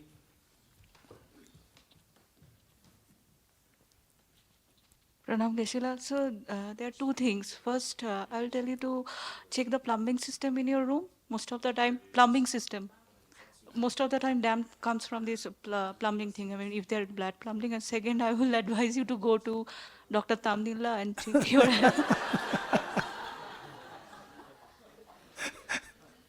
Okay. Okay, thank you. Thank you. So the advice that is coming from you is all very wise. Okay. So some people, they say that they move to another house. Some say that open your windows. Open the windows, all the mosquitoes will come. And some say that buy a dehumidifier. And dehumidifier, say the number one is expensive. Number two, that somebody has to install it. And then number three, that it breaks down. And then again, you call the mechanic. The mechanic will say that, okay, so you have to first send the application. And then with the application, you will get automatic, what is that? Reply? Huh? No, automatic reply. Not the reply from a person saying that it'll be handled within the 72 hours of the working days. And if it is on the, say, Friday evening, finish. Friday, Saturday, Sunday, whole 1 week, you have to suffer. And even the person may come and see, okay, this needs to be replaced, something, it can go like 1 month. So the point is that so let's say that, as most of you said, that you come and check my room, check the root cause, the dampness, where is it coming from? And the dampness, you may discover that there is fine crack in the pipeline, water pipeline, fine crack. And the fine crack, you fix it for 10 rupees. You don't buy dehumidifier, it's like 20,000 rupees. Very expensive, and it may not work. And go to hospital, it's just total waste of time. And opening window, mosquitoes come.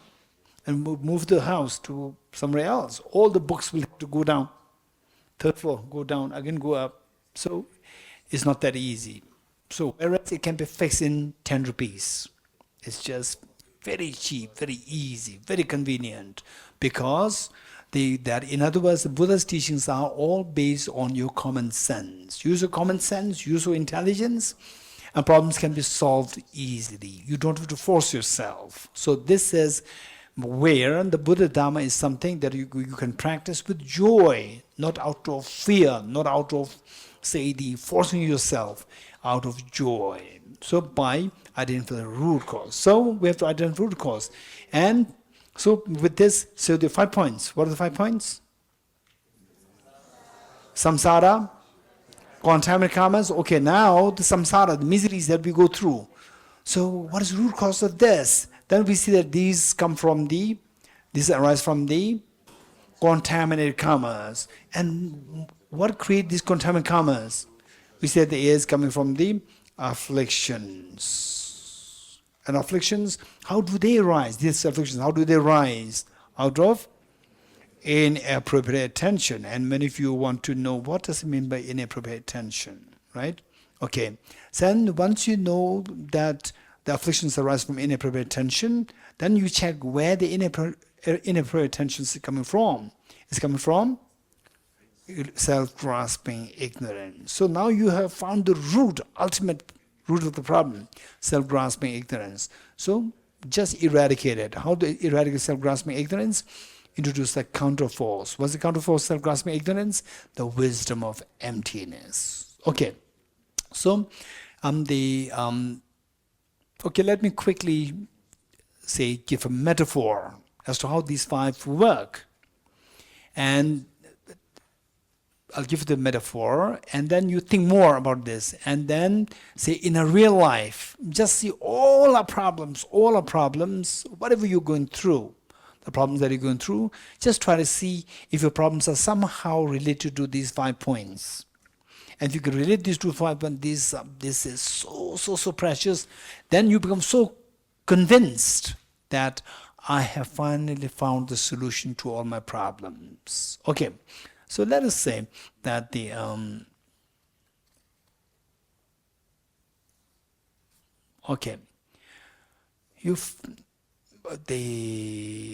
many of you had sound sleep last night? Reasons? Sound sleep? Not so sound sleep. Okay. So you did not have sound sleep because you have a very undesirable dream, right? So you fall asleep and you start with a dream. In the dream,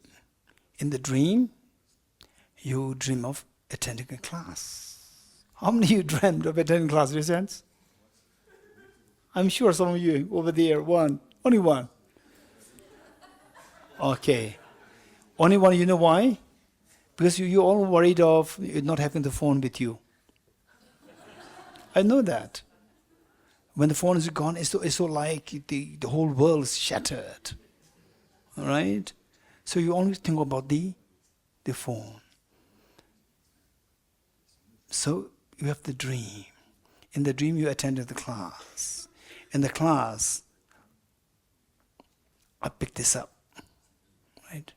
You look at it. What are you doing? What's happening to you? You are dreaming. You see that, Dorji is picking up something, right? And you paid attention to this. It's a mobile. Because you miss mobile, right? And you look for the excuse. Excuse is that without the mobile, how can we get up early morning without the alarm? Actually, mobile is not for the alarm, it's for your Facebook, Instagram, and so forth, right? So, and you look very closely, and you see this as a brand new iPhone 15 Plus, Pro Max, right? And then you said, you raised hand, Geshe, can mobile phones be exchanged? Can I exchange my mobile with yours? And Tenzin Ishila said that, no, I told him already, I told Geshe already, right? That he already promised to exchange his mobile with mine. And then 2 of you have fist fight. With a fist fight, then what happens?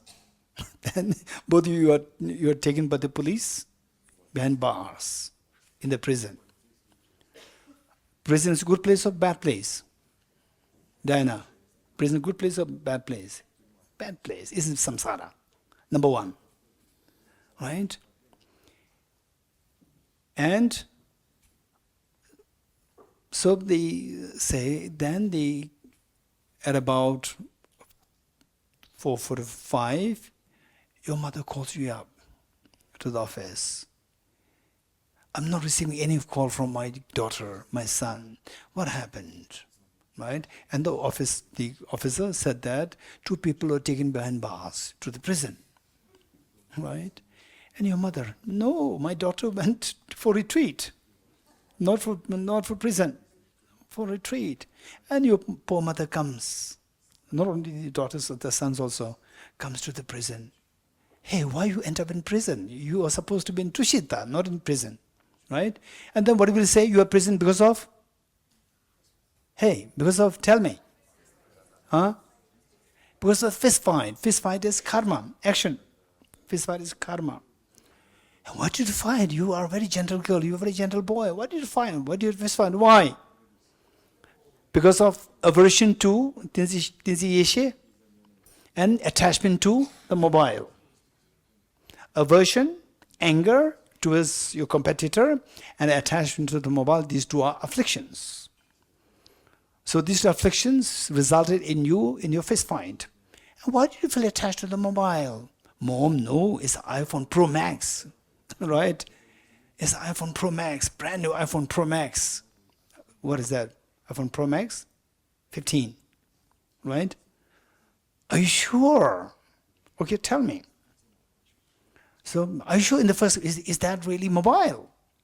So, what is that? It was a dream mobile. You're getting it? Dream mobile. And you see the dream mobile as real mobile. The first mistake. Is a mistake or is a correct mind? Is a valid mind or mistaken mind? Seeing the dream mobile as a real mobile. Is a mistaken or a correct mind, a valid mind? It's a mistaken mind. That, with this mistaken mind, then you look at it very closely and you will start to see it as, what is that? Brand new iPhone 15 Pro Max. Right? Which your mind exaggerates the quality. First you misconceive the object. Then you exaggerate the quality of the object. Number 2, inappropriate attention. Inappropriate attention means exaggerating the quality, exaggerating the characteristics of the object. This is known as inappropriate attention. Number 2. First, you misconceive the object. You agree? Misconceive the object, which is actually a dream mobile. You see that as a real mobile. Then you exaggerate the quality of the object, that it is a brand new iPhone 15 Pro Max. You exaggerate the quality of the object. With this, what happens? Then the afflictions arise, attachment to mobile arise, and because of which the aversion towards the competitor arise. With this, what happens? These afflictions then made you to have a fist fight. This is karma. And this karma ends you and end up in prison, which is samsara. You got it? So all our problems, they are being in samsara, is all because of our fist fight light quantamic karmas, which in turn are because of the afflictions within us. Nobody to be blamed. Of course, external factors are there. Of course, external factors are there, but internal factors are there. This is the main reason. And afflictions are because of the exaggeration of the qualities of the object. Inappropriate attention. And the inappropriate attention because of the misconceiving the object as an objectively real object. Misconceiving the dream mobile as a real mobile. Okay. Now, if you don't want to end up in prison, what should you have done? You should have. If you don't want to end up in prison, what should you have done? You should have stopped fist fight. If you don't want to fist fight, what should you have done? You should not have competition towards towards your competitor and attachment to the mobile. No afflictions. If you don't want to have an affliction of the attachment to the mobile, what should you do? You should not have exaggerated the quality of the object as brand new iPhone 15 Pro Max. If you don't want to exaggerate the quality of the object in the dream, what should you have done? You should have not you should have not viewed the dream mobile as a real mobile. All the problems started, was root of all the problems. In this case, was root of all the problems. Raise hands. Okay, lead over there. What's the root of all the problems in this case, in the case of this example? Yes. Yes.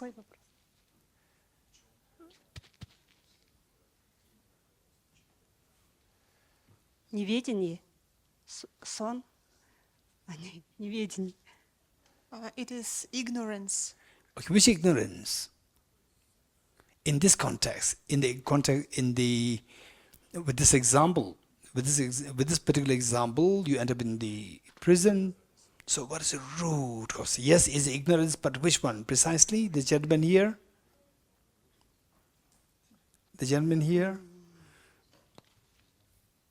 Overestimating the value of the phone.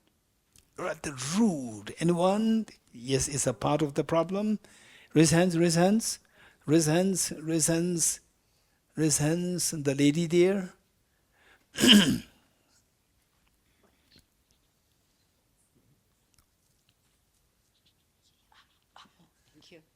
Yeah, hello, Geshe. My name is Yelena. I think we decided that the cell phone is real, but it was dreaming.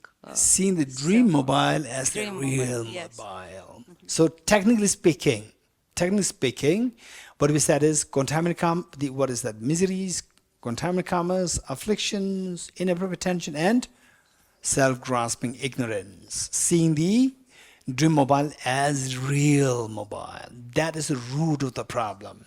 Right from the beginning, if you say, okay, I'm dreaming, but he's racing, this is just a dream mobile.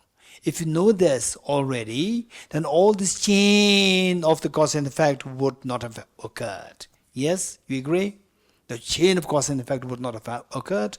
If you have seen that this is just a dream mobile, then you will not exaggerate the quality of that as the brand new iPhone 15 Pro Max. And without this, you will not feel attached to the mobile. You will have no aversion towards the competitor, without which you will not fight, without which you don't have to go behind bars. So, if you really want to stop the miseries in this context, in this dream example, if you really want to stop this misery, what should you have done? What should you have done? If you want to stop these dream miseries, Stop viewing the dream mobile as real. stop viewing the dream mobile as a real mobile. How to do that? Not finished. What should you do to stop viewing the dream mobile as a real mobile? What should you do? Wake up from the dream. Wake up. You get it? How many agree with Tetala reasons? Wake up. This is for this reason that the Buddha is referred to as the fully awakened one. You getting it? Okay. So before we wind up, just pick up something which is in front of you and look at it yourself. Just look at it and see how it appears to you. Like a dream or not dream? Like a dream or not dream? Brahmalaji, how does it appear? Non-dream? Is a solid object there? Objective or subjective? How does the object appear to you? Objective? So objectively real there. Okay, subject real there, Brinislav? So object real, right? Not like a dream. So, if you really want to stop these miseries from this example that we have learned, we have to wake up. Okay, how does waking up help us to stop all the miseries? Okay, give me another 6 minutes. Right? Okay. How does it help to you wake up and all your miseries stop? How does it help? Okay, let me give an example.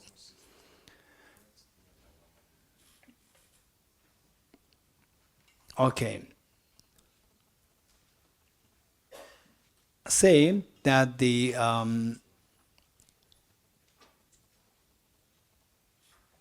I'll give you three choices. Say you are dreaming. In the dream, say that initially Venerable Kumpenla takes us for, a picnic, which usually happens on the last day. Right? Picnic, a nice food. And you're so happy, no class, you can talk, you get the mobile. Right? Very happy. Not happy? Okay. So you're very happy. Very, very happy. And then you start talking. So in the middle of your enjoyment, there is a 9.9 magnitude earthquake. Right? And all the buildings are collapsing. Right? Collapsing. And then is it this second moment pleasant, not pleasant? Not pleasant, not pleasant. And the third moment you think that, okay, now I'm dead. I'm dead. When you say, no, I'm dead. When you say, I'm dead, your mother wakes you up. Happy, not happy? Very happy, right? Your mother wakes you up. You say, oh, it's just dream. Okay. Of the three moments, you choose one moment which you like the most. First one, second one, third one. Huh? The girl over there, third one. Okay, how many of you go for third one resents? Okay, all of you. Third one. Okay. Why not the first one? First one is amazing. What's wrong with the first one? Why you prefer the third one over the first one? Okay, anyone? Why you prefer the third over the first one? Nicole. Geshe, because the picnic of the first moment is a dream picnic. It's not a real picnic. What's wrong? Don't make it boring. Even if it's dream picnic, you are enjoying. It's nice. What's wrong with this? Okay, the girl over there. The girl over there? Yes. Mike.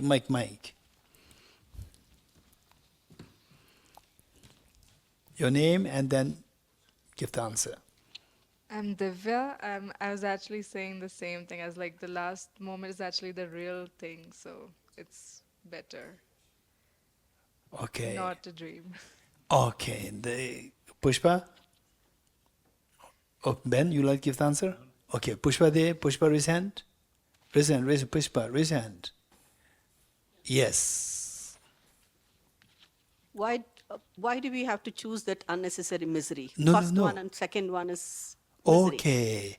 So we prefer the third one where we are awakened. So Why not the first one? Second one, I understand, is very terrible experience. Why not the first one?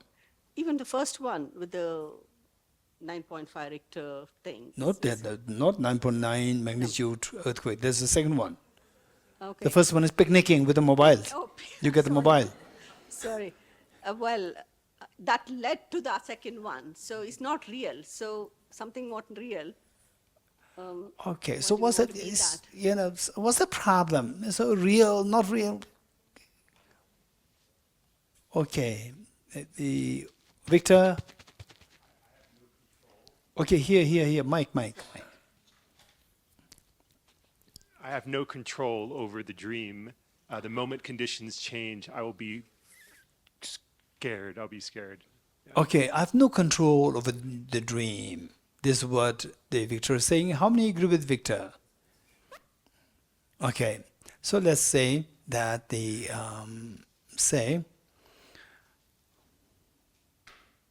how many like to have the dream of Dr. Anandji taking us all for the audience with His Holiness the Dalai Lama? How many like to have this dream? Raise hands. Okay. And That's good. And not only that, you dream of Dr. Andij taking us to the audience of His Holiness the Dalai Lama. And His Holiness, in the dream, His Holiness says, Dr. Anita, why not we all have a cup of tea together? Right? How many are very happy with this dream? Raise hands. Anna? Yes. Okay. And how many of you will have this dream tonight? Raise hands. How many of you will have this dream tonight? Why not? It's a very pleasant dream. And why not? Hey, Tinshindala, why not? It's a very pleasant dream. We don't have the choice. Dream, by the very definition, is that we don't have the choice. We don't have the freedom to choose that.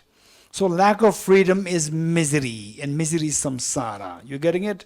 Lack of freedom. If somebody were to ask you, what is the meaning of misery? It's a lack of freedom.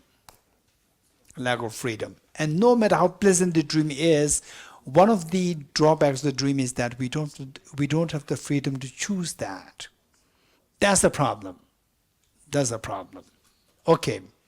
Now, if you are given a choice between the first two dreams, which do you prefer?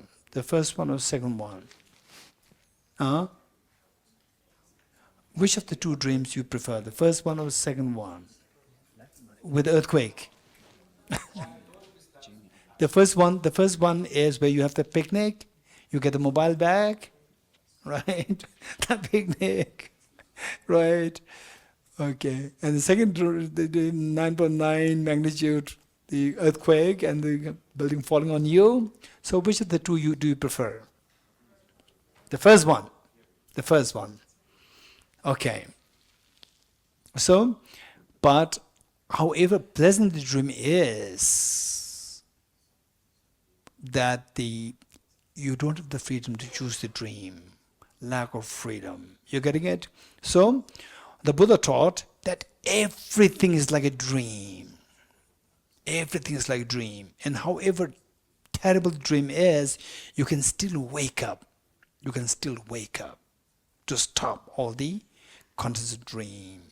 Same, if I add one more to this, the first part of the dream, second part of the dream, and then they say you are under the rubble of the building, and then somebody, the Sandhu pulled you up, and then you were taken to hospital, you are treated so well, you recover so well, and then then you start to study physics, you become a Nobel laureate in physics. You're happy, not happy? Very happy. Hey, not happy. Nobel laureate, not interested in physics. Okay. Okay. So there we see that the third dream is that we see that there's some relief from the second dream. But again, what is next dream, we don't know. So therefore, there is some degree of unpredictability, uncertainty there, loss of freedom there. So, waking up, you wake up, your mother wakes you up, it stops all possible, the fears, anxiety in the dream. They're all stopped when you wake up. So, our job is to wake up. So when you wake up, seeing the waking up and the sleep in the dream, what's the difference? Okay, let's say the fear in the dream, or seeing the say buildings collapsing, dream buildings collapsing over you, and they say, what's the difference? You see when you wake up, you feel totally relieved. Yes, you're totally relieved. But why you have so much of fear in the case of the second dream? Anyone? Anna? Because you think it's real. You think it's real, but it's not real. But you think it's real. When you wake up, seeing the earthquake, dream earthquake as real, is ignorance or wisdom? Quick. Is ignorance or wisdom? Is ignorance. And what is the outcome? Outcome is the fear. You're getting it? So ignorance, the outcome is fear. And you see the dream earthquake as dream earthquake. Is ignorance or wisdom? Ignorance or wisdom? Is wisdom. And what's the outcome? outcome is that your fear dissolves. You're getting it? And seeing the dream earthquake as dream earthquake happens in the dream or outside the dream. Outside the dream. What do you mean by outside dream? Waking up. You're getting it? So, say that waking up makes you to see the dream as dream. You see dream as dream. Okay, now with this in mind, let's say the dream flower and the real flower. What's the difference? Very quick. Dream flower and the real flower. What's the difference? There are many differences. You just tell me some different. Raise your hands quick. Raise hands. Quick. Dream flower and the real flower. Raise hands. Quick. Huh? The real flower, you can touch it. Touch it, you can smell it. But the dream flower, you cannot smell, you cannot touch it. Anyone else? There are many differences. Okay, yes, here. Okay, two different minds experience this flower. Very good. And Nico. One is this is a substantial and the dream flower is non-substantial. Anna? One has a cause and effect operation and the other can define the cause and effect. Anyone else? You can destroy this flower and the dream flower you cannot destroy. Okay, anyone else? Yes. Okay, only the dreamer sees the dream flower, whereas the real flower, everybody can see this, even the dreamer sees it. So, same. Same, right? So dreamer doesn't see it. Okay, anyone else? Quick, what difference? What differences? Anyone? One is permanent, one is impermanent. Very good. Yes, Lamali.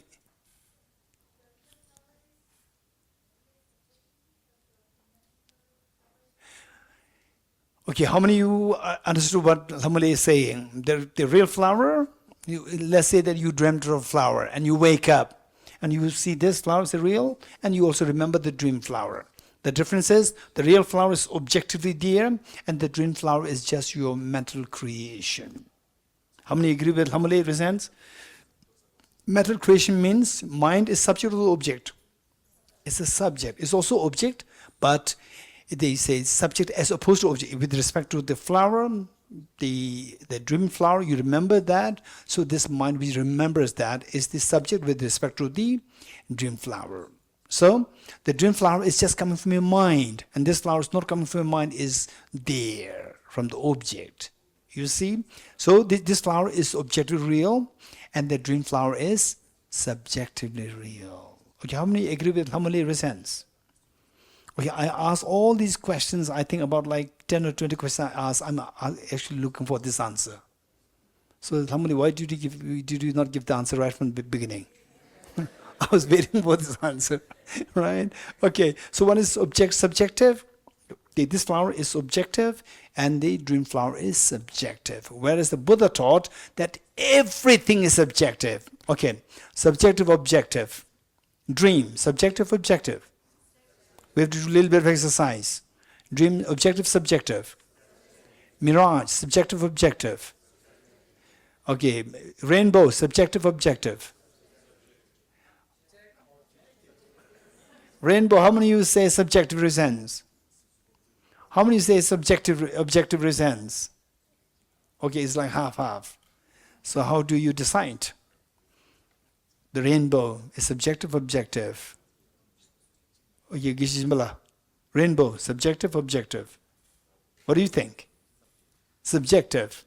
Okay, so rainbow, subjective, objective, but the Buddha taught that everything is subjective. A dream, you said, is subjective. Why did you say the dream is subjective? Raise hands. Why? Why the dream is subjective? Raise hands. Yes. Because it's only experienced by one person. It's only experienced by one person. It's not verifiable by other third parties. Okay. What about this flower? It's verifiable. It's subjective, objective. It's subjective, but also verifiable by other third parties. It's subjective as well, but also verifiable by other third parties. So this is not a proper reason to say that it's subjective. No, I was saying that's, yes, it's not the proper reason. But I was just saying that's my assumption of why other people said they thought the dream was subjective. Okay. Resents? What was my question? Huh? How is dream flower subjective? What do you mean by dream flower being subjective? Okay. Resents?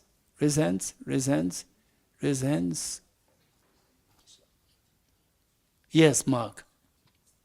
It's coming from the mind. Okay, subjective means it's coming from your mind, as simple as that. How many agree with Mark? Resents? Good. So what we say is that something that comes from your mind, we call it subjective. Something which comes independent of your mind, we call it objective for the time being. You getting it? So this is the meaning of subjective objective. If this were the case, then what we say this as objective subjective. How does it appear? Objective subjective. It appears as objective. Very good. Now the Buddha taught, so what we learned is that if there's a way by which we can wake up from the nightmare, then you are freed from the fears of the nightmare. You agree? So the Buddha said that everything is like a dream. You can wake up from that dream and you can be freed from all the problems. Because all the problems they are in one way or the other, either it is in the conventional dream or it is in the unconventional dream. You getting it? And I know that you have many questions. How can we say that everything is the dream, everything is like a dream? You getting it? So because of this reason, that reason, you have many questions. I'll be very happy. You can discuss these in the group discussions, and then if you feel that it's not settled, bring it on my table. Okay, so what I said is that the Buddha taught that when you see that, okay, from the very scary dream, I wake up and the fear in the dream can stop complete by waking up. If this is the hope, ultimate hope for you to get away from the miseries of the dream, then the Buddha taught everything is a dream. You can wake up from the dream. And dream, there are two dreams. One is conventional dream and the other one is unconventional dream. From the conventional dream, we wake up every day. From the unconventional dream, we have never woken up.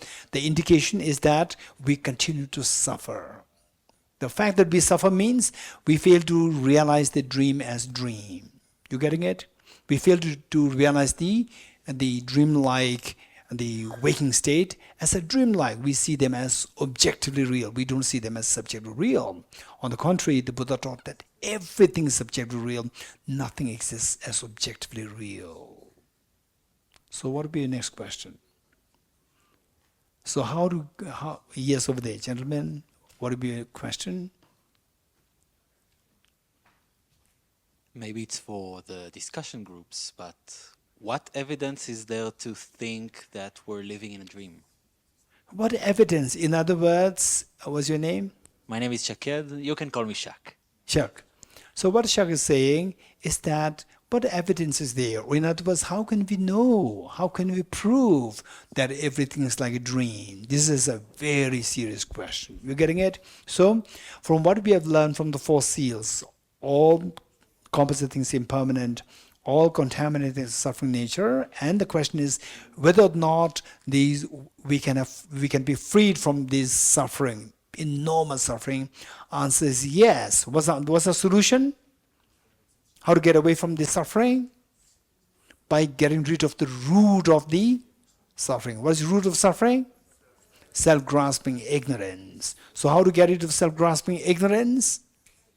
By introducing the counter-force. What's the counter-force? The wisdom of emptiness. What is the wisdom of emptiness? So this is how we have to learn how to ask the correct question. We have to learn how to ask the correct question. So what is the wisdom of emptiness? In the first place, wisdom. Wisdom is a discerning mind. Wisdom is a discerning mind whose apprehension of the object tallies with the reality. Let me repeat it. Wisdom is a discerning mind whose apprehension of the object tallies with reality. What's your next question? What's the reality? So reality is what the Buddha taught as the third seal. Everything is the nature of emptiness and selflessness, right? Everything is like dream. Everything is subjective. What's the next question? How do we know that everything is subjective? You getting it? So what's the question? Okay, you are left with no energy now. I know, I understand it. Right? What is the question with which we are living? Very good, thank you. So, how do we know that everything is subjective? Okay, what happened? So you are so bored not to have the mobiles with you. Yeah, look, your eyes are shutting down now. Okay, we stop here then with the question, Shak's question. Shak's question is, how do we know that everything is like a dream? How do we know that everything is subjective? So we continue tomorrow. Okay. We will do the 21 times Medicine Buddha mantra for the very stable recovery, the healing of His Holiness's knee surgery. Tiyata Om Begaze Begaze Maha Begaze Ranza Samunga de Soha Tiyata Om Begaze Begaze Maha Begaze Ranza Samunga de Soha Tiyata Om Begaze Begaze Maha Begaze Ranza Samunga de Soha Tiyata Om Begaze Begaze Maha Begaze Ranza Samunga de Soha Tiyata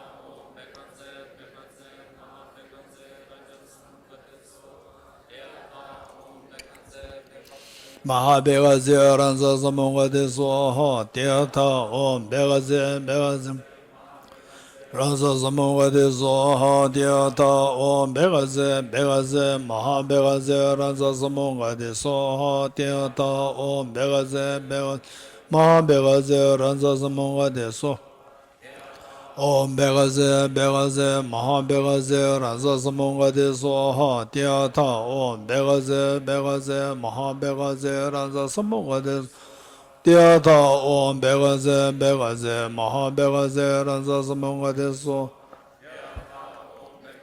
Begaze Mahabhegaze Ranza Samunga de Soha Tiyata Om Begaze Begaze Mahabhegaze Ranza Samunga de Soha Tiyata Om Begaze Begaze Mahabhegaze Ranza Samunga de Soha Tiyata Om Begaze Begaze Mahabhegaze Ranza Samunga de Soha Tiyata Om Begaze Begaze Mahabhegaze Ranza Samunga de Soha Tiyata Om Begaze Begaze Mahabhegaze Ranza Samunga de Soha Tiyata Om Begaze Begaze Mahabhegaze Ranza Samunga de Soha Tiyata Om Begaze Begaze Mahabhegaze Ranza Samunga de Soha Tiyata Begaze Mahabhegaze Ranza Samunga de Soha Tiyata Om Begaze Begaze Mahabhegaze Ranza Samunga de Tiyata Om Begaze Begaze Mahabhegaze Ranza Samunga de Soha. Dedication prayer, page 52.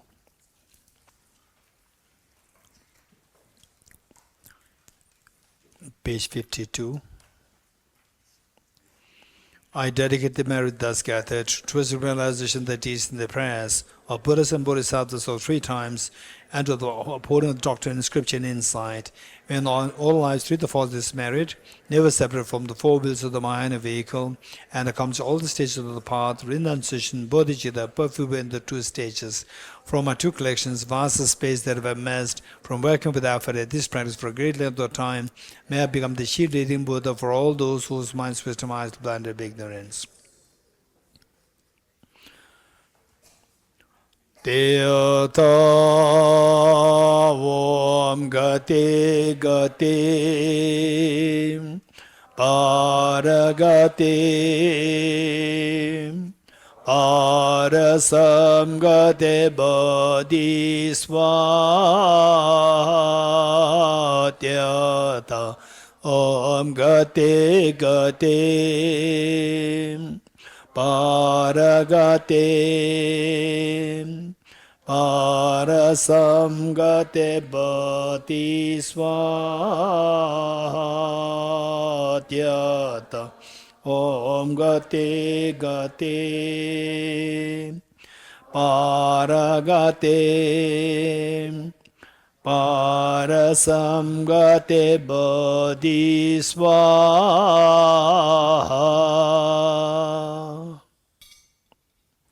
3 processions together.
Om Muni Muni Maha Muniye Swaha. Om Muni Muni Maha Muniye Swaha. Om Muni Muni Maha Muniye Swaha. Om Muni Muni Maha Muniye Swaha. Om Muni Muni Maha Muniye Swaha. Om Muni Muni Maha Muniye Swaha.